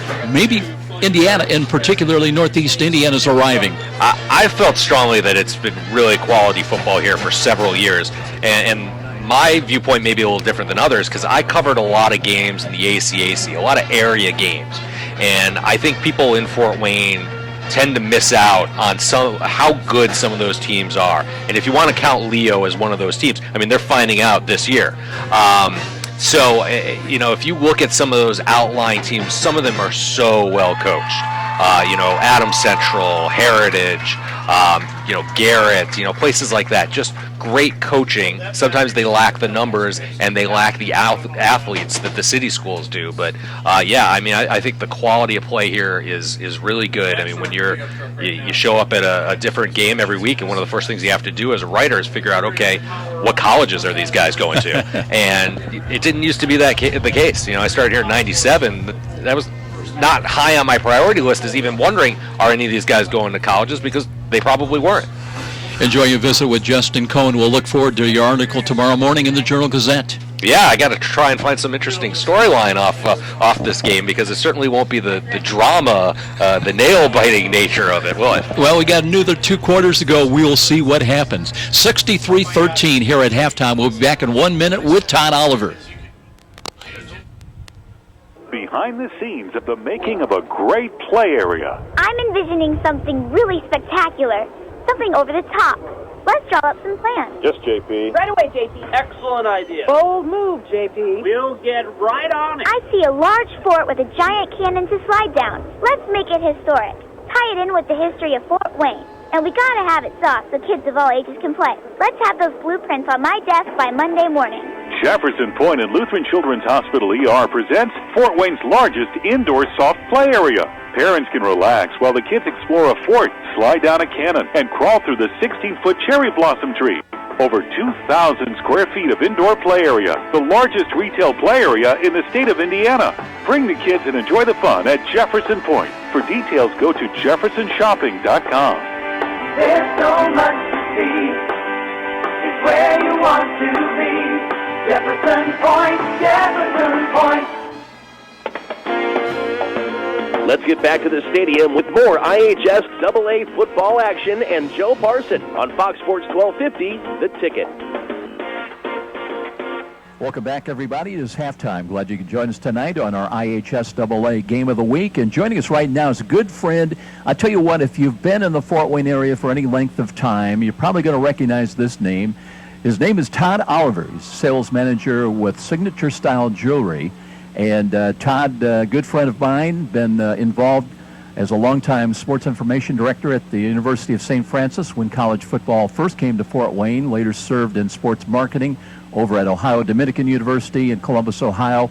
Has been involved producing college all-star football games over there in Ohio. And Todd, great to have you with us here tonight. And, you know, I bet over your long tenure that you've had a chance to meet a lot of coaches, a lot of sports personalities over the years. That makes, contacts a little bit easier. What's really attracted you to want to work with Signature Style Jewelry? Well, first, thanks for having me on, and it's like the old times, right? You know, getting back on the radio here again, and I appreciate you having me on. But that's a great question. What kind of lured me to the Signature Style Jewelry was just really the interest for the people that make it up. You know, our owner Chad Beeman and a lot of those folks. They just really make it the product that we have. It's top of the line and one of the best you can get. So when you have a product, any salesperson will tell you that when you have a great product that we have, it makes it just so much easier to sell. And so, and that's what kind of lured me. It was an opportunity that, I've been, like you mentioned in the opening there, I've been around a lot of coaches and a lot of folks, and to take that knowledge and those folks, and to be able to use this opportunity, and it's just been so rewarding, and it's been a great fit for me. I want to mention the website very quickly. It's www.signaturestylegewelry.com. That's signaturestylegewelry.com. The reason I mention that because I've gone onto this website, Todd, and I've been really impressed. The extensive product range, including Masonic rings, class rings, of course, championship rings. We're going to talk about that in just a moment. But, it's not just for teams, not limited to teams. I mean, there's military rings, corporate rings, earrings, necklaces, pendants, so you haven't forgotten the ladies either. No, and like I said, that continues to grow each and every year, and as we add more products. The biggest thing is that we want to give a variety, and you'll find that, and when I came on, for me it was the championship rings, but I really didn't understand. The Masonic rings they're huge for us, and the military rings that we do, and we're the official provider, for the National Guard, and so. To be able to have that and to be able to serve those folks and just with our rings is just a great feeling. And again, it's more than just championship rings. It's a lot of different things, and I love our bracelets, and I love the women's rings we do, and a lot of the girls that win championships, so they don't want the big rings, and they certainly don't always want the pendant. So now we can offer them that championship ring and in a woman's size, and that's just been such a big thing for us as well. We're talking to Todd Oliver here at halftime, sales manager with Signature Style Jewelry. And by the way, Todd, you'll be pleased. I noticed Better Business Bureau's got an A+ rating for Signature Style Jewelry, so that speaks well. A little bit about company growth. How have you guys been doing over the last 2 years or 5 years or so? Well, it's just such a great, as I mentioned, when you have a great product, it's an easy sell. And so I was, over the last 2 to 5 years, we've increased 50% each year. So we are growing. We're one of the largest ring manufacturers in the world, because not only do we, we're an online ring company as well, and I will go out and obviously meet with teams myself. But the nice part is that folks can order that ring online, and it can be anywhere in the world. And that gives us a nice boost when, again, that in terms of our sales, that you don't just have to have a sales rep come out. You can design your own ring online. Interesting. As you well know, Todd Oliver, successful companies, they build their reputation providing quality products, also superior customer service. Talk a little bit about what you've seen out of Signature Style Jewelry meeting, the demands of service and quality. I think the biggest thing that our company really stands behind is the ring itself and whatever product. But they offer a lifetime warranty. And how many companies can offer a lifetime warranty on anything? And so to stand behind the product, the rings and the bracelets and pendants, to offer that lifetime warranty, if anything would happen to go wrong, is it's kind of a testament to, number one, the fact that we have just such a great product, and it's peace of mind for anyone who buys the ring, and to know that, hey, we're going to stand behind it, and if something goes wrong, we're going to replace it and at no charge to them. So I think that when you talk about customer service, that's huge. And to have a sales rep that will come out and from, we try to do it all turnkey, whereas, if I go out, I'm going to, not only am I going to do the artwork and price it out, but I'm going to size each team member, and then we're going to deliver. I feel like Santa Claus.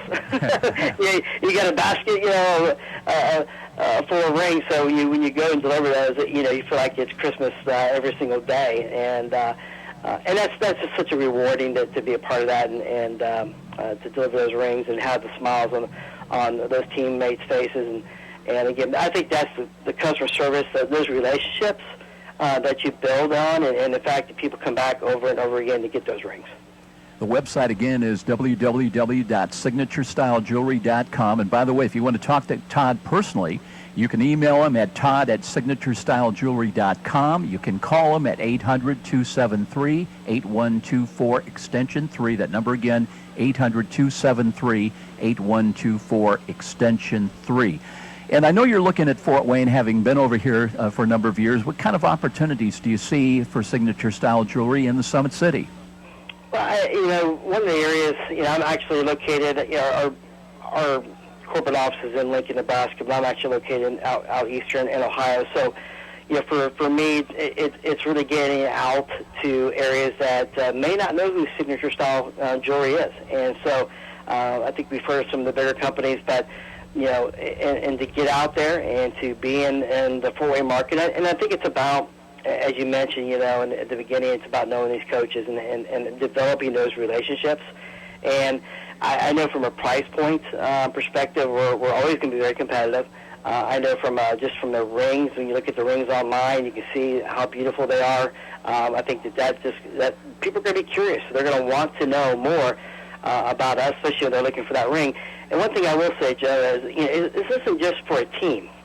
We sell one ring. I mean, if someone wants one ring, or if you lost a ring, or if you didn't get that ring, the championship ring 10 years ago, we can do that one ring, and that's what makes us also unique. Whereas a lot of companies won't just do one single ring, and so that makes us unique. So if you're looking for just one ring, and that's something we can handle as well. Good information coming from Todd Oliver. So next time you might be wanting to recognize achievement, consider signature style jewelry for that special someone in your life, for an employee, or for that achieving athlete or team. Signature style jewelry can make it truly memorable.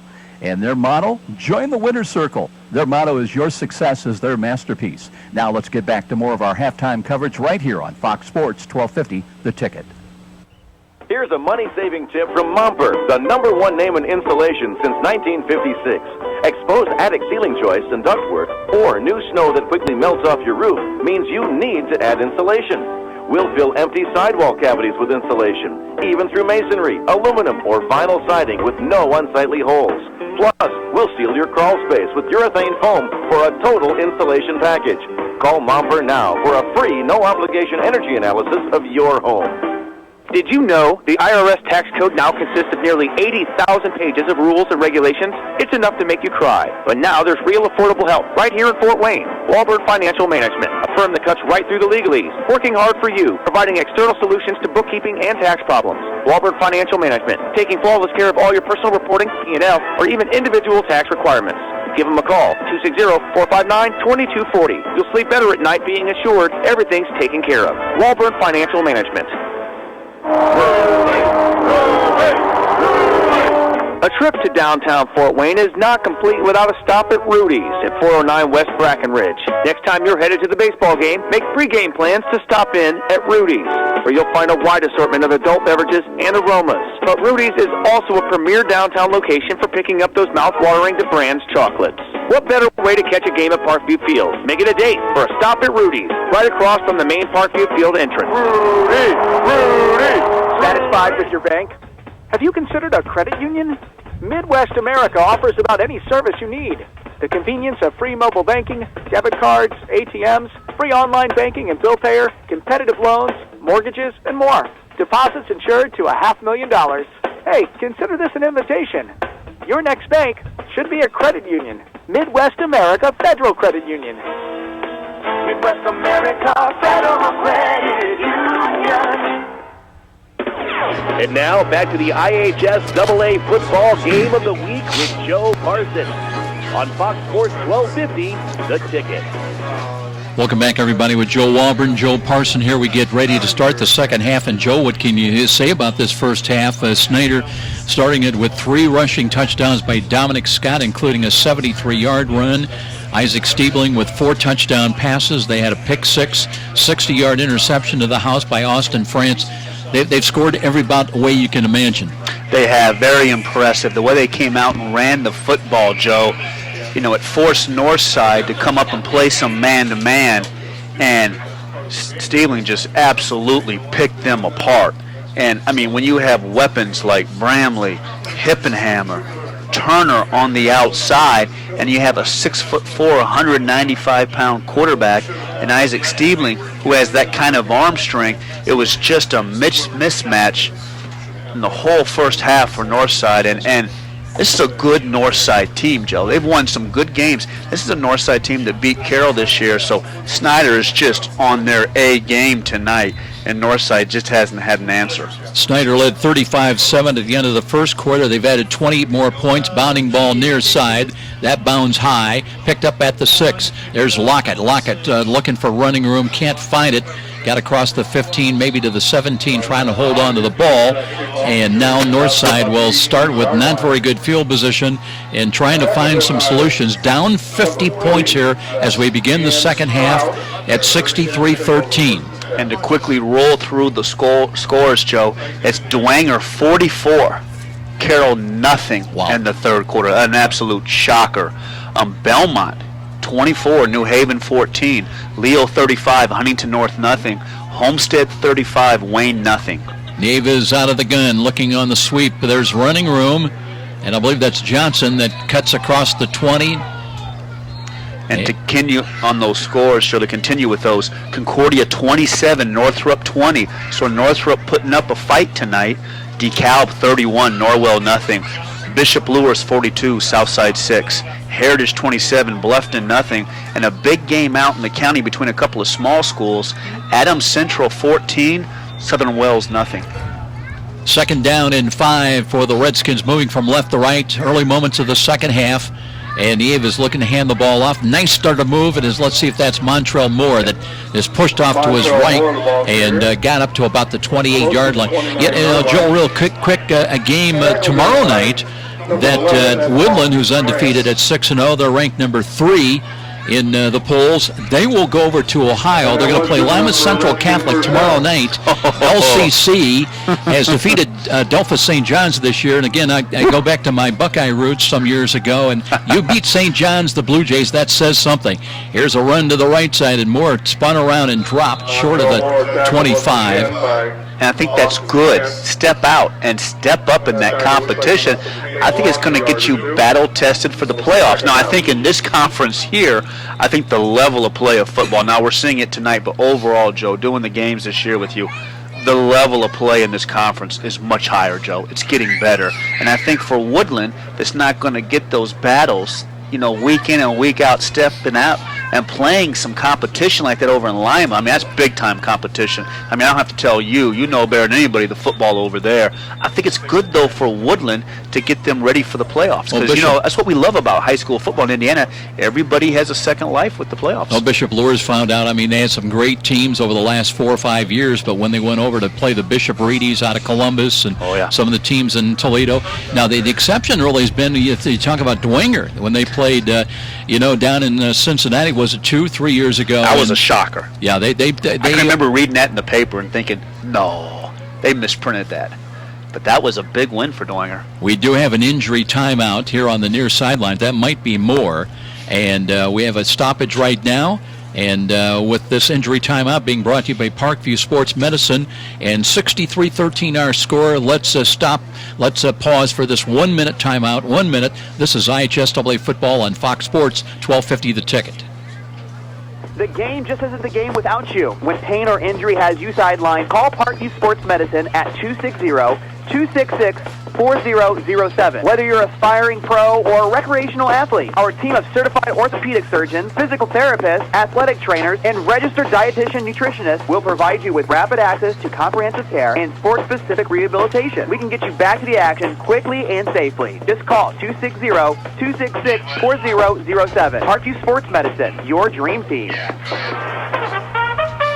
Where do savvy sports fans in the Summit City go when they need to know more than just the score? It's an easy choice. No other media outlet covers the local sports scene like the Journal-Gazette. You get 7-day sideline coverage from the area's most experienced and knowledgeable sports staff. It's a commitment to Fort Wayne that the Journal-Gazette takes very seriously. When you need to know the story behind the story, nobody delivers the good each morning like the Journal-Gazette. And even when you're on the go, you can still catch up on the latest sports news online at www.journalgazette.net or from your mobile device at www.jgmobile.net. Start your sports day right, every day, 7 days a week with the Journal-Gazette.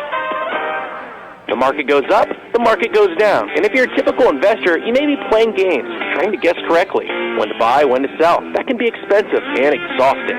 Well, what if there was a local company with tons of investment experience to help you take some of the guesswork and worry out of investing?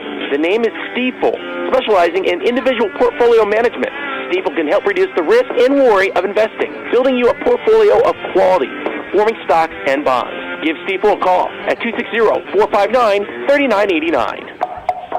You've heard the saying, it's all about the Benjamins. Nothing could be more true at Tom Steele Tire, where it's all about saving you money. For over 35 years, this family-owned business has been saving Fort Wayne drivers lots of Benjamins. Offering quality tires and ASE-certified mechanical service for your car, and that includes an oil change and tire rotation special, all for just $24.95. 2 convenient locations in Fort Wayne to serve you. Tom Steele Tire, not just a tire store, but a complete automotive center. Let's get back to the stadium with more IHS AA football action and Joe Parson on Fox Sports 1250, The Ticket. 10:52 still remaining in this third quarter, and we're trying to determine exactly who the injured Redskin player is. They've got him up on his feet, and Joe, but they really got really have him wrapped up where you can't tell. Yeah, I think it's an arm or a shoulder, and I think it's pretty serious, Joe. That's maybe a collarbone's been broken. That's a shame. Meanwhile, we're back to live action, and here's a little handoff and a run across the 25 for the Skins up to about their own 27, maybe the 28-yard line. We'll try to get you a number on it.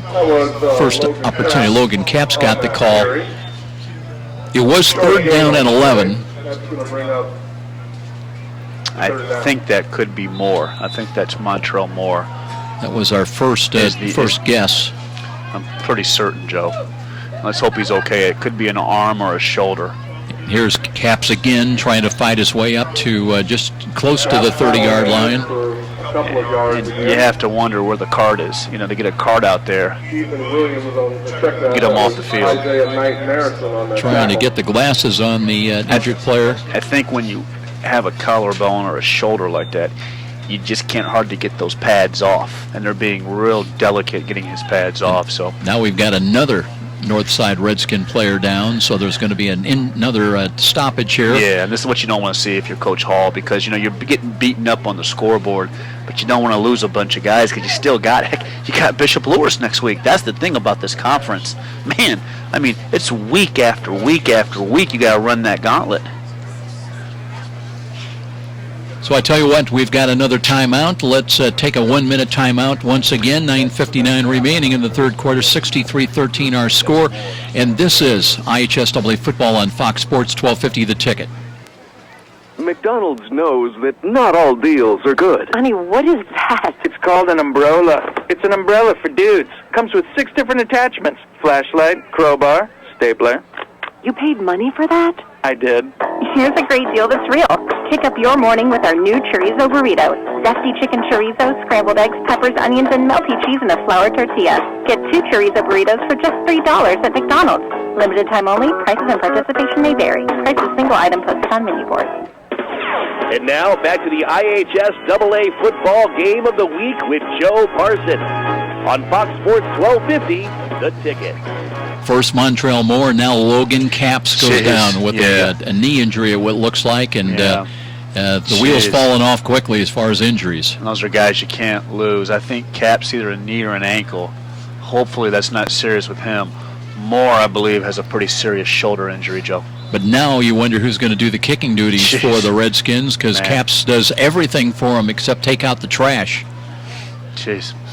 Big losses. So Snider with 2 back and punt return. A little motion out of it from to the near side. And the kick is away, a pretty good one. High, wobbly ball. Fair catch is called for, and it is caught. Snider with hip and hammer makes the catch back at his own 37-yard line. But it will be a very good field position for the Snider Panthers, who have had things their way from the get-go. They led at 35-7 at the end of the first quarter. They put 28 points on the board in quarter 2. And we're just underway basically in the second half in a 63-13. Well, butt kicking is the best way I can put it. Absolutely. Yeah. It's going to be, woodshed time, and I think we're probably going to see something, Joe, that we never see. I think we're going to see a running clock here now, Joe. Christian Covington is checked into the ball game, and I think we've got a new quarterback as well. Looks like Hippenhammer takes over at quarterback now. They've got an offset eye to the left. Covington gets the call and steps out of a tackle and lunges forward across the 40 to about the 41. Yeah, and you're going to see a big dose of the run game here. They're going to play a little bit of that offense with Hippenhammer and run some of that option game, Joe.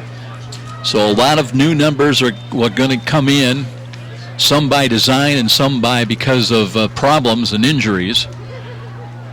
Mentioned earlier that Colton Hitton has come in on the offensive line. Stays out there now, and it'll be 2nd down and 6. So Covington picked up about 6 yards. Comes in with 27 carries and 120 rushing yards. Offset eye to the left side. Covington again looking for running room and still on his feet. He powers his way up the middle for a first down to midfield. Knocked down right there at the 50. Yeah, another in line with great backs for Snider. 5'10", 175, the sophomore. The coaches talk about his vision, the ability to see the holes, and it just seems like every year Snider has more and more kids coming up that can play in this offense. DeAndrew Stroud stays in as the fullback in that offset I formation. Wideouts to the left side. Ethan Cox now checks into the ball game. They've got one wide to the right as well. But Hippenhammer with a first down now and the ball at midfield. Northside shows 3 down defensive linemen. Here's running room off to the left side, and that's Covington. There's a penalty flag thrown right at midfield. That one may go against the Panthers. Yeah, it's going to be holding that time on the left tackle. So nice cutback by Covington with the vision, but a hold on the outside with the left tackle, Joe. So that's going to back Snider up. Panthers keeping the big tackle in there, the 270-pound junior 6'6" Zendon Dellinger. Where did they find these big guys? 6'6". I mean, and you go down the field and you think, my gosh, I think he was bigger than that. I mean, and again, that's coming from a guy who's 6'4", 230. I'm looking at these kids thinking, my land. Woo. Penalty against Snider will back them up to their own 40-yard line. It remains first down, 1st and 20. And Hippenhammer, now Hippenhammer working at quarterback, looks to hand it off again. And Covington trying to angle to his right, and he gets the penalty yardage back, all the way back close to midfield, and he hit back at his own 49. Yeah, good run with Covington, and now some good game action for him, Joe, to get some experience. Christian Covington, he's a sophomore, 5'10", 175 pounds. It'll be 2nd down and 11 with the ball at the right side hash mark. Cox in as a wide out to the near side. And they've got a wide out to the right to the short side. Hippenhammer out of the pistol with the tailback Covington lined up directly behind him. Stroud offset to the right, and they'll give it off to him again. This time Northside stacks that up right about the line of scrimmage, maybe a gain of about a half a yard just across the 49 of Snider. Yeah, good push up front, and Northside's getting chewed up tonight, but a lot of seniors on that defense that really had some high hopes tonight, but they're still playing hard out there. Trevor Thomas, 5'8" senior, 215. Also in that offensive line. Hippenhammer checks to the far side of the bench on the play call here. And working at center, I believe, is, Joe Thornton, who started, still in there at center, snapping the ball. Jalen Ellis, 5'10 sophomore, wide to the right side. They've got two wide to the right, short side of the field, but they want to run the ball. Covington bounces off a tackle, but wrapped up and dropped for a loss. So North came through the defensive left side. Great penetration across the line of scrimmage. Yeah, that was good push up front again with Northside. Now, like Whitner cleans up the play. So Northside's still playing hard. It's going to make Snider finally punt. And I don't think we've seen a punt yet tonight, Joe. We've seen everything else. Yeah, we sure have. So Snider has not been having to punt the ball. Let's see if Trent Morgan will punt that ball away, waiting back inside his own 35-yard line. He'll have the wind behind him. Flag billowing out, the rush is on, got the kick away high, end over end. That will hit inside the 25, takes a Snider roll down to the 20, and there is it touched, and downfield to jump on that ball was Jordan Gorman, so it'll be 1st and 10 for Northside. And well, I tell you what, Ryan Hall, you got to feel for him. Moore, obviously done for the night. You got to feel that Caps is probably done, and they don't. Let's see what they've got left. Hopefully, with Caps, hopefully it's an ankle and not a knee, and he can be ready next week. I'm concerned about Moore because there's been a lot of people down there around Moore. I think they finally have his pads off. It looks like a serious shoulder injury, but man, you just hate that. We like Moore, the big back. He was good feet, big back, and always runs hard, and you hate to see that kind of injury. Deshaun Mudd, I believe, is checked in as the running back, looking for running room, and finds a little bit of a hole as he squirms across the 25 and brings it up to about the 27-yard line. And it's a rough game. One guy goes down, and it allows an opportunity for the next man up, and that's the way it is. So just a tough night for Northside, and as this play gets ready to start, you can answer us after this next play.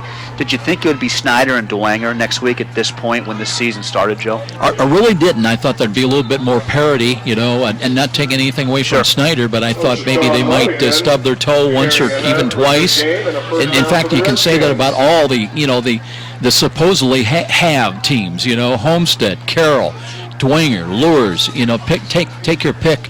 But I thought maybe each of them would have at least one, maybe two losses. Yeah, I thought so too. I thought there'd be more parity too. Motion coming up on a sweep, coming from right to left. That's a give off this time to Austin Denicolo.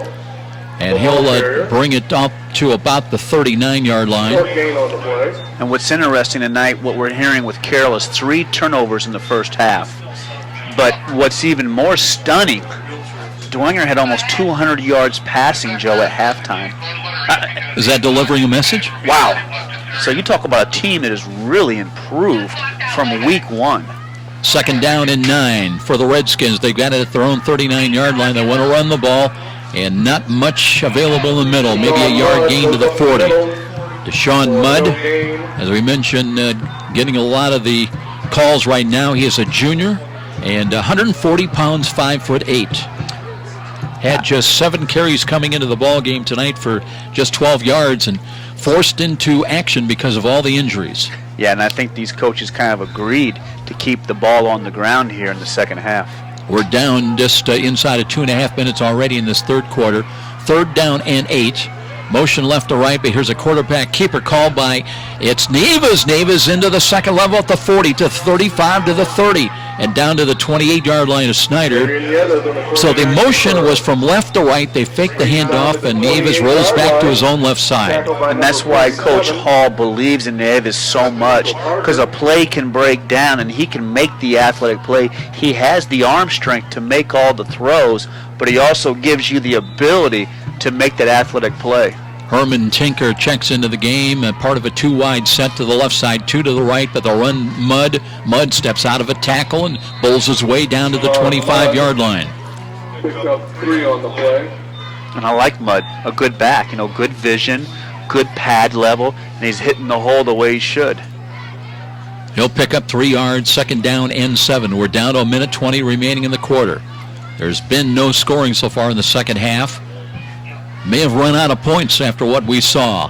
Here's Tinker in motion, and the second back through gets the call, and maybe a yard gain inside the 25. Yeah, Mudd's running hard, but the second string with Snider, they've got a lot of talent there too, Joe. They can fill those holes and play ball too. And this is great for Snider because these younger kids get so much work when you have all these blowouts, and they get so much varsity action. Now 3 wide to the left side. A little motion now from right to left behind the line of scrimmage once again, but Nieves calls his own number and then ran into one of the Panthers as corralling him. That time was Cody Keller. That'll bring up 4th down and still about 6 for Northside. Yeah, Cody Keller gets his nose in there and makes a tackle. Well, you talked about it, Joe. These kids, they battle, practices. A lot of times they're on the scout team or, and taking their licks. And, they enjoy a chance on varsity to suit them up and play with the big boys. And the bus rides are so much more enjoyable on the way back when everybody's played. It'll be 4th down and long for the Northside Redskins, and they've got their work cut out, down 50 at home, 63-13 after 3 quarters here at Chambers Field. And this is IHSAA football and Fox Sports 1250, The Ticket. Trust the doctors at the IPFW Athletics and the Fort Wayne Comets Trust. Aaron Chiropractic is well known for providing quality yet cost-effective care for sports injuries, muscle, or joint problems. They're one of the only clinics in the region to provide its patients with pain relief utilizing numerous therapies, including acupuncture, massage, and rehabilitation. Aaron Chiropractic is conveniently located in Northeast Fort Wayne. Find us on the web at aaronchiro.com or call 492-8811 to schedule an appointment. Sold. That's the word you expect to hear when selling a home. And Rick Whitman from Century 21 Bradley can give you and your family the advice, expertise, and satisfaction to fit your needs when buying or selling a home. With Rick Whitman's nearly 40 years of can-do experience, you'll find an effective method to accomplish your goals. Select the proper loan and feel the comfort of your new home. When you think real estate, think Rick Whitman at Century 21 Bradley. Call 260-704-6565. Be sure to ask for Rick. You're listening to the high school football game of the week on WGL Fort Wayne, Fox Sports 1250, The Ticket. Nieves wanting to throw on 4th down and 6, but wrapped up for a loss and sacked that time. Pouring through there was Almir Panzik, a 6-foot senior, 210 pounds. So it'll be the fourth down stop of the night for Snider, and they'll take over the football. 1st and 10 at their own 30-yard line. And Panzik's another defender who's very difficult to block. Has that wrestler's frame, 6 feet, 210 pounds, and makes a big play to sack Nieves on 4th down there. Just could not find anybody open, and we're going to see Stroud checking back in there. He's the up back in the I, straight I formation now. Hippenhammer last series has been working at quarterback. They've got a new number in there, quarterback, and a quick-hitting play is it is Hayden Jones who's come in to quarterback the Panthers at this point. And quickly some scores, Joe. Again, Dwenger 44, Carroll nothing. Belmont 31, New Haven 14. Leo 42, Huntington North 7. Homestead 42, Wayne 6. So there are some scores there. Concordia stretched the lead against Northrop out to 34-20, Joe. DeKalb 31, Norwell nothing. Lewis 42, Southside 6. Heritage 37, Bluffton 6, and Adams Central 14. Southern Wells nothing. Deep handoff, and here's a run by Covington, looking for some running room off to the right side. They've got another Dellinger in there. Simon Dellinger is a 6'5 freshman at 210. They got about 8-10 kids in that family. It seems like there's always a Dellinger, right? Yeah, and I played against Matt Dellinger. He played for Concordia. I played high school basketball against Matt. Matt was about 6'9", so I'm thinking this is probably that Dellinger family because everybody drank their milk in the Dellinger family, and everybody was big. At least the cousin, right? Big boys. Covington picks up 4 yards, 2nd down and 6. So the new quarterback, as we mentioned, is Hayden Jones. And whistle's blowing right away. Rick Panning, our referee. Stop of that play. Looks like it's going to go against Northside. Offsides encroachment. Yeah, that time Northside lined up offsides, and that's just having some backup kids in, having some inexperience. Marcus Brown played so well this year. You're going to check out of the ball game right now for this snap. Meanwhile, they walk off the penalty yardage. Clock is moving. And it'll move inside of 9 minutes. It'll be 3rd down and a short 2 for the Panthers. Straight eye formation again. Jones wanting to hand the ball off, and just as he was ready to turn and throw that ball, there were 2 Redskins holding onto his jersey. Yeah, and at that time, Northside just broke through the line, and Jones never had a chance to get the ball off. Looking at some of these other numbers, and then we don't have all of them on our roster. So no, anybody that was on the bus is getting in. I'll put it that way. Even if you were standing by the bus, when they get off the bus, you might just get yourself a jersey and get in, because we are deep down the depth chart for Snider. I don't think you have those. Joe, you have everybody's number. You're the best in the business at this, but I don't think you have those numbers. I can't make them up, can I? As good as you are, you don't have those. Panthers got triple coverage for a punt coming up. And this one hit at about the 25-yard line. Kick us away. Northside calls fair catch, and they've got it at their own 33-yard line. So the Redskins with just over 8 minutes time remaining, and they are just letting the clock run, and that is a blessing. Yeah, it is a blessing, and I think for Coach Hall, he wants to get out of here and not have any more injuries. You know, and that's a tough decision, because these are both teams with a lot of pride, rich heritage, and you never want to let, because we've seen weird, strange, crazy things happen when you play 4 quarters of football, but I think it is what it is tonight. And you hate that, because you want to keep battling on, but at some point you have to be smart, and you have to protect the kids, and there's still a couple more big games for Northside coming up, and you're going to need Caps back. I don't know what's going to be the status of Moore, but you're going to definitely need Caps. I believe Aaron Johnson has checked into the ball. Aaron Jackson, I should say, as a running back. He's a sophomore at 5'4". We'll check some of those numbers. I may be wrong about that. Herman Tinker, I know, is still out there. No, they said it was Deshaun Mudd. He looked like Mudd again this time. He's getting a lot of work now, kind of mopping up the rest of this game for Northside. So Nieves, with 2nd down and long, and inside of 7 minutes time remaining. Northside just trying to get out of here and regroup. They've got Concordia next week. We'll have that game for you as well. And a handoff. No, it's a keeper play by Nieves as he's still on his feet. Or did the ball pop free? Maybe ruled down on contact at the 40-yard line. Otherwise, Snider was going to have the ball back again. But it looks like Northside may retain possession. Yeah, I think they got that covered. At their own 41-yard line.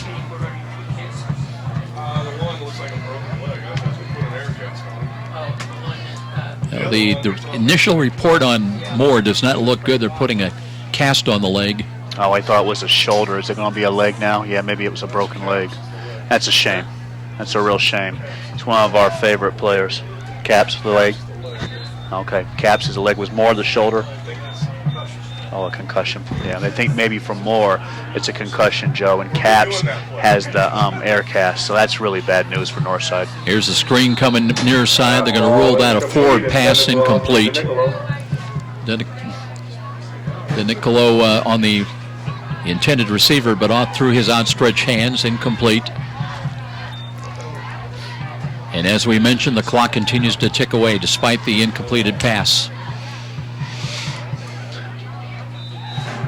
Well, it's going to be tough for Northside to regroup. I tell you, with this conference, next week's always a tough game, Joe. And against Concordia, you cannot phone that in. You've got to come to play with Curligran. Up fumble. And it looks like Snider will have the ball at the Northside 31-yard line with just over 5 minutes remaining. And it's going to be interesting because I was looking at some of those sectionals, Joe, and Concordia, Lures, and I believe Belmont are all in that 3A sectional. Wow! We talk about some of the bigger sectionals, but wow, that 3A sectional. Nobody wants to play Belmont right now. No, and Belmont, wow, nobody wants a piece of that. So, and Concordia gave Lures all they could handle earlier in the year. Well, that's what we talked about before. The records may not reflect it, but there nonetheless is a lot of parity. If nothing else, there's a lot of talent. And, Northside showed against Carroll that on a given night, any of these teams can beat anybody. Deep handoff again, Covington, who's doing the bulk of the ball carrying right now for the Snider Panthers, inside the 30 down to the 27.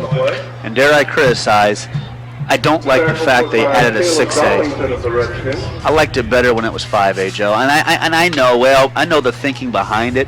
But, man, if you ran that 5A gauntlet, how awesome was that? I just think when you begin to have a 6A, and I know what they're going to argue about, but it almost, to me, I just think it waters it down a little bit. So what are we looking at for the future? Maybe 10 years now we'll have 10 classes.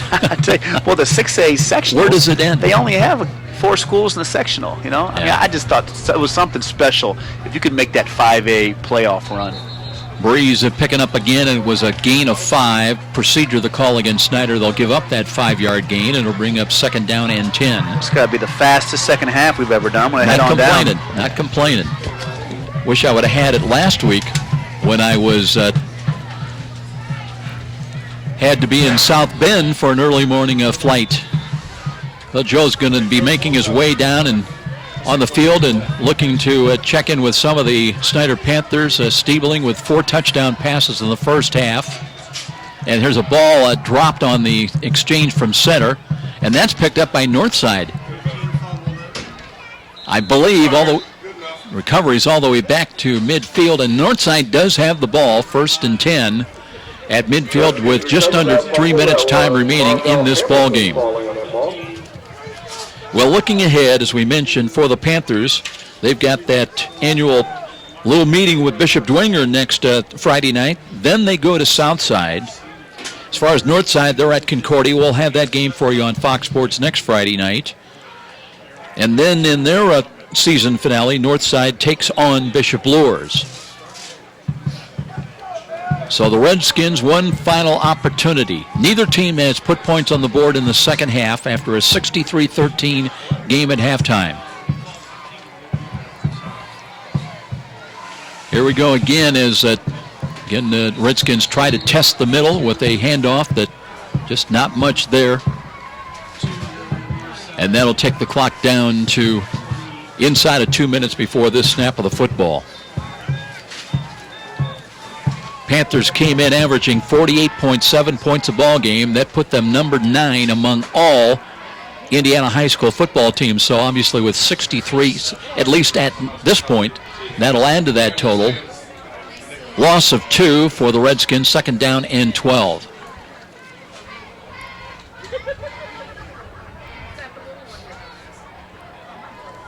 Trying to see if we've got a change at quarterback for the Redskins as well. Play clock is down to 11. They're trying to take as much time off the clock as possible.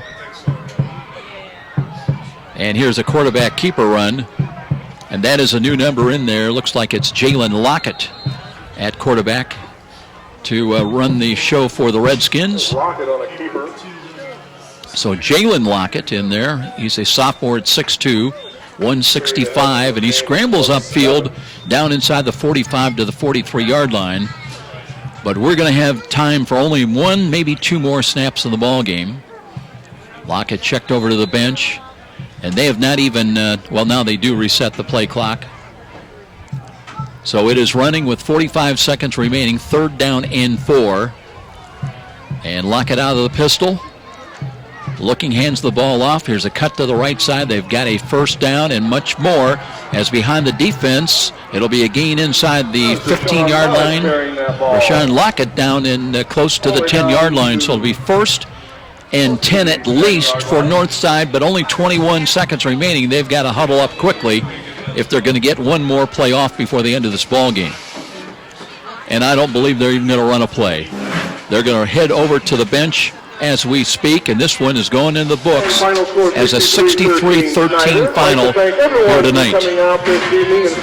Well, a bizarre game. Everything went well that could go well for the Snider Panthers here tonight with this win, and not so much for the Northside Redskins, as it was, as we mentioned, a 35-7 Snider lead at the end of the first quarter.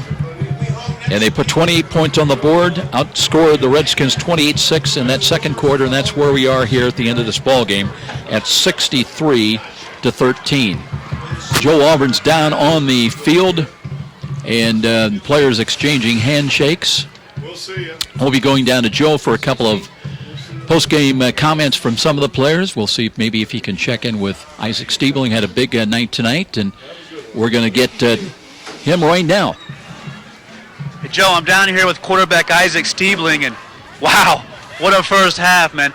how much fun is it to play in this offense with so many weapons and having that offensive line come together?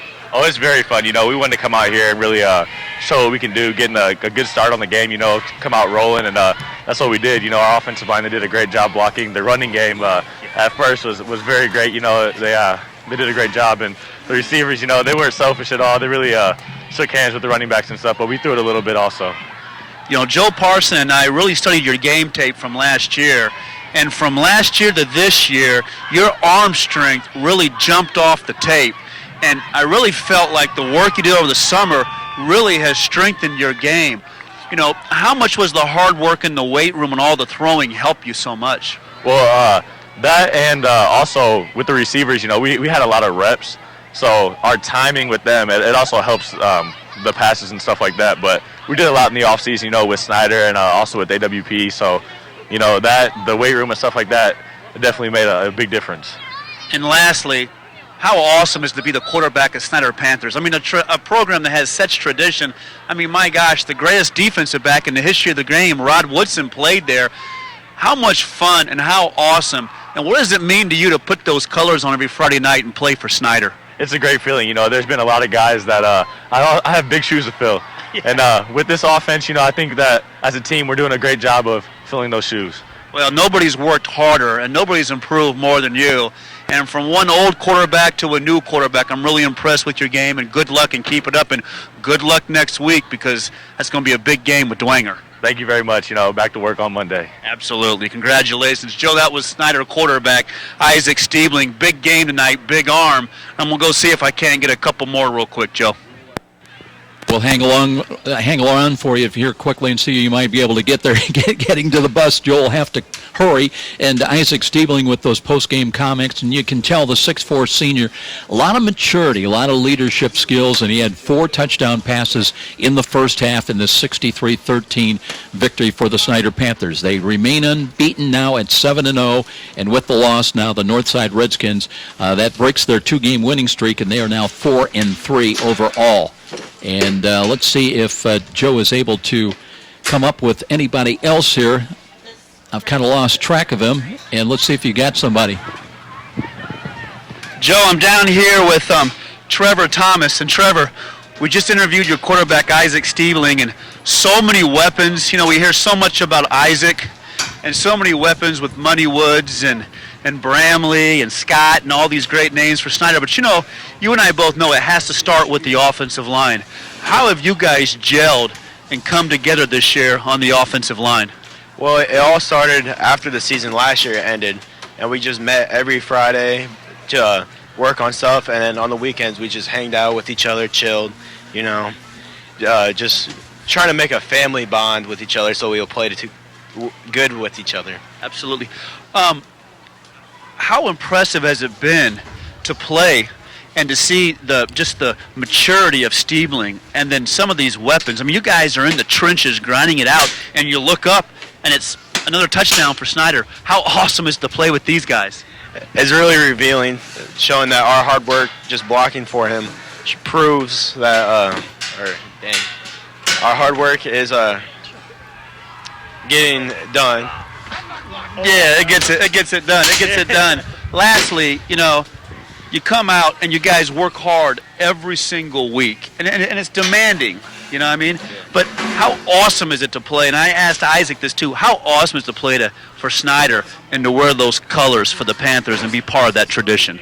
Honestly, I probably wouldn't want to play any other place just because of the tradition of our coaching staff, because we have Russ Isaac, the legend at Snider, That's awesome. Well, congratulations, Trevor.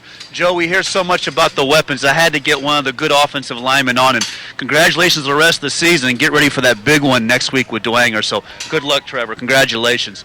Joe, offensive lineman Trevor Thomas. Just wanted to get a lineman on because we hear so much about the weapons, but you and I both know you have to have the line up front, and that line got the job done tonight for Snider. No question about it. Joe Auburn, great job down there. Great choice. Nothing happens for the running game until somebody opens up a hole up front, and Trevor Thomas has been one of those leaders, the 230-pound senior guard at 5'8".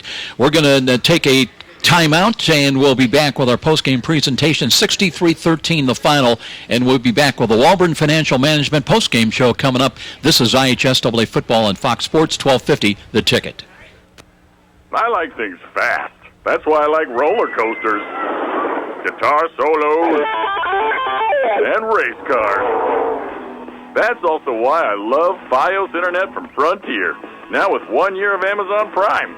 I use blazing fast Fios Internet to get instant access to Amazon Prime movies and TV shows. Plus, I get unlimited photo storage, music, and Kindle books. And you can't beat free 2-day shipping. Get Fios Internet from Frontier for $24.99 per month with qualifying phone service and 1 year agreements on new Internet service, and get 1 year of Amazon Prime. Call 1-888-FRONTIER. Oh, yeah. Life in the fast lane. Get Fios Internet for $24.99 per month with 30 megabits per second upload and download speeds, and get 1 year of Amazon Prime included. Call 1-888-FRONTIER. Limited time offer for qualifying services. Taxes, fees, and other restrictions apply. 1 year of Amazon Prime service included with 1 year agreement on new Internet service. A maximum $100 early termination fee applies. Subject to availability. Fios Marks owned by Verizon Trademark Services, LLC, and used under license. Hi, this is Russ Isaacs, former head football coach and athletic director at Snider High School. I can tell you from personal experience that next to winning a championship, nothing compares to receiving a championship ring. The ring is a culmination of high achievement and adds tremendously to a student-athlete's self-esteem. Take it from the coach. Honor your achieving student-athlete with a championship ring from Signature Style Jewelry. Join the winner's circle. Get a free price quote and your artwork today. Call Todd Oliver at 800-273-8124, extension 3. That's 800-273-8124, extension 3. Write it down, 800-273-8124, extension 3. Or email him at todd@signaturestylegewelry.com. That's Todd at signaturestylegewelry.com. Signature Style Jewelry, the leading online retailer of championship rings, class rings, and fashion jewelry. Behind the scenes of the making of a great play area. I'm envisioning something really spectacular, something over the top. Let's draw up some plans. Yes, JP. Right away, JP. Excellent idea. Bold move, JP. We'll get right on it. I see a large fort with a giant cannon to slide down. Let's make it historic. Tie it in with the history of Fort Wayne. And we gotta have it soft so kids of all ages can play. Let's have those blueprints on my desk by Monday morning. Jefferson Point and Lutheran Children's Hospital ER presents Fort Wayne's largest indoor soft play area. Parents can relax while the kids explore a fort, slide down a cannon, and crawl through the 16-foot cherry blossom tree. Over 2,000 square feet of indoor play area, the largest retail play area in the state of Indiana. Bring the kids and enjoy the fun at Jefferson Point. For details, go to jeffersonshopping.com. There's so much to see. It's where you want to be. Jefferson Point, Jefferson Point.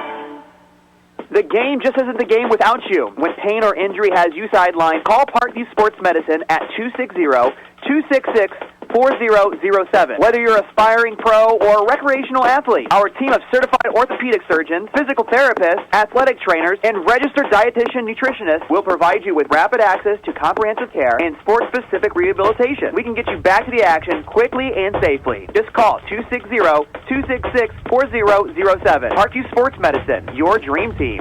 Every small business person has the same dread: taxes, reports, and bookkeeping. What are you to do? You know you can't afford the big guys to keep you legal and solvent.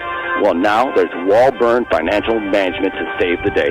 Here's their number. You're going to want to remember this one: 260-459-2240. That's 459-2240. Why? Well, Walburn Financial Management specializes in the little guy. With reasonable rates and sensible retainers, Walburn Financial Management, simply perfect for the small business budget.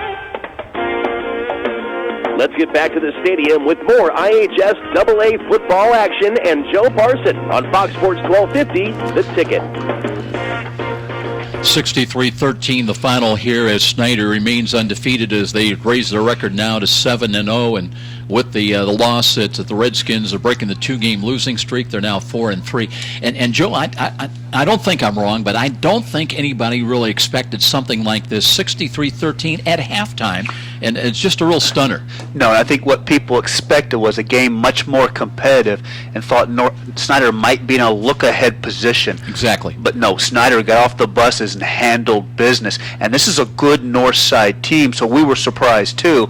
But I think with that balance on offense, running the football and making Northside sneak up with the safety and then attacking over the top with the pass, the game just got away from Northside. And we talked about Dominic Scott early, 3 rushing touchdowns, including a 73-yarder, and made it 21-0 in a hurry.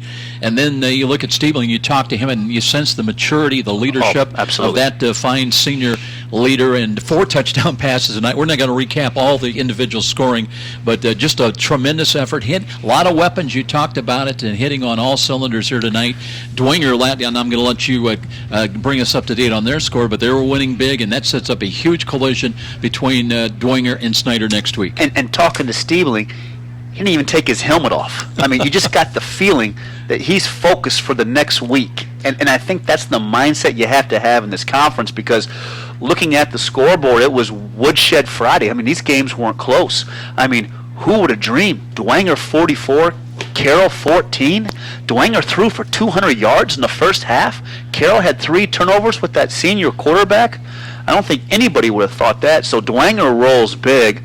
Another final which surprised me, Belmont 31, New Haven 14. I mean, I thought New Haven would make that game tighter, Joe, and had a little bit more. Now, you're up on the county football a little bit more than me, but I thought that would be a little more competitive. Yeah, we had New Haven last week, and they just really dominated their ball game in the win over Columbia City. But again, Belmont is the real deal this year. Yeah, and Leo rolling big over Huntington North, 42-7. Homestead was all over Wayne, over at Wayne, 42-12. Concordia 41-20 over Northrop. Look out for Concordia.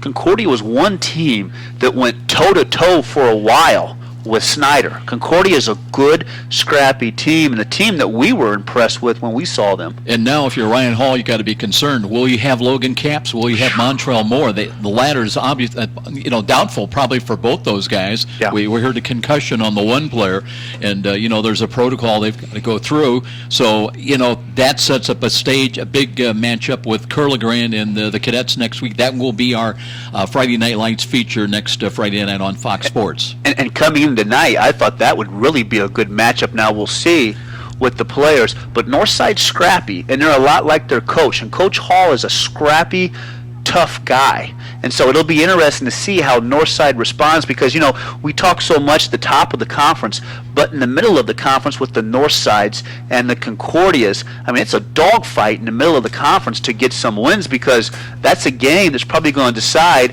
which team's going to have a winning season going into the playoffs. So Concordia's rolling Northrop. DeKalb 31-0 over Norwell. I mean, Norwell's really down this year.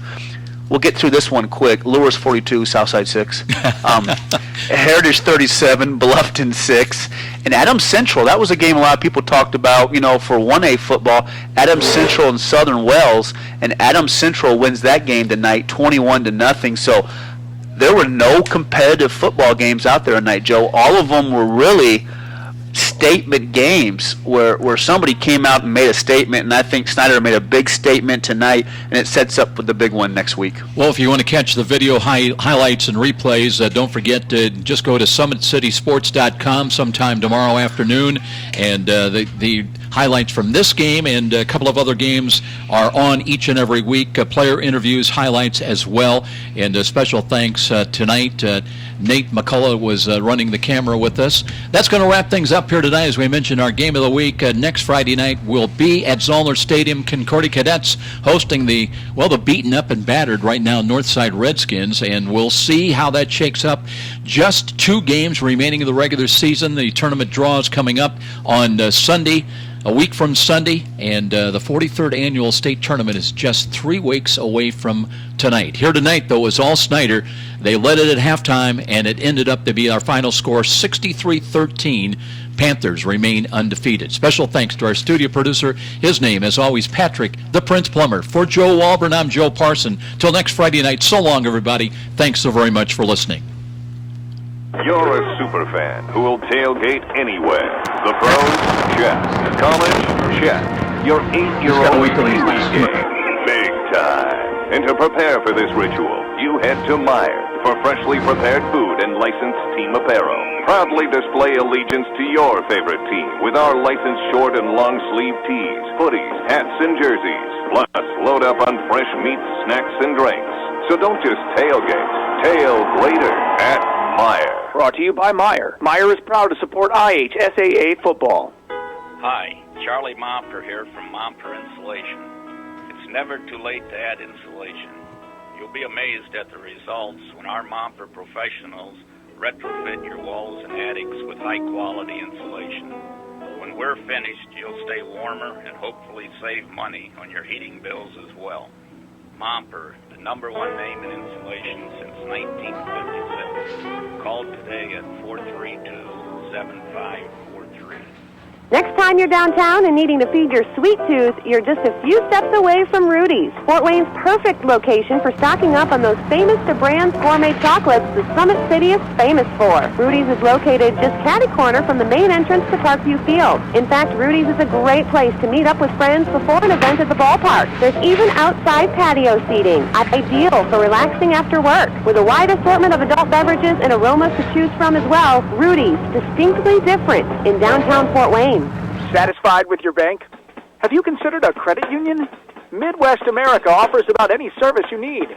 The convenience of free mobile banking, debit cards, ATMs, free online banking and bill payer, competitive loans, mortgages, and more. Deposits insured to $500,000. Hey, consider this an invitation. Your next bank should be a credit union. Midwest America Federal Credit Union.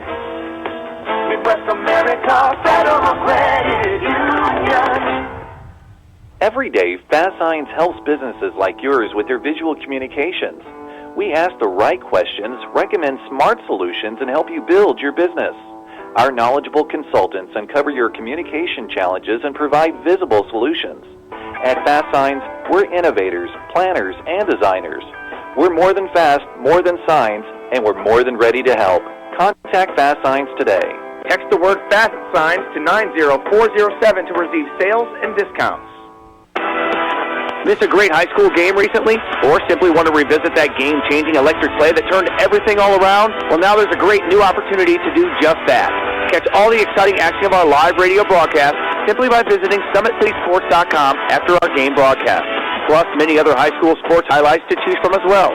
It's all new and available now at SummitCitySports.com. The game just isn't the game without you. When pain or injury has you sidelined, call Parkview Sports Medicine at 260-266-4007. Whether you're an aspiring pro or recreational athlete, our team of certified orthopedic surgeons, physical therapists, athletic trainers, and registered dietitian nutritionists will provide you with rapid access to comprehensive care and sport-specific rehabilitation. We can get you back to the action quickly and safely. Just call 260-266-4007. Parkview Sports Medicine, your dream team. You've been listening to IHSAA Football, presented by Parkview Sports Medicine, a winning combination with the IHSAA, and by Fox Sports 1250, The Ticket. Proud sponsors of tonight's game also include Meijer, proud supporters of youth sports, Momper Insulation with over 40 years of quality professional insulation, Walburn Financial Management, providing affordable solutions to bookkeeping and tax problems, Midwest America Credit Union, altogether better. Signature style rings, enhance the self-esteem of your student athlete. Jefferson Point, shopping with a special point of view. McDonald's, I'm loving it. Aaron Chiropractic, specializing in spinal health. Stiefel, a firm of choice. Tom Steel Tire Service, building trust with customers for over 30 years. And with special promotional consideration by the Fort Wayne Journal-Gazette. Nobody delivers the goods each morning like the Journal-Gazette.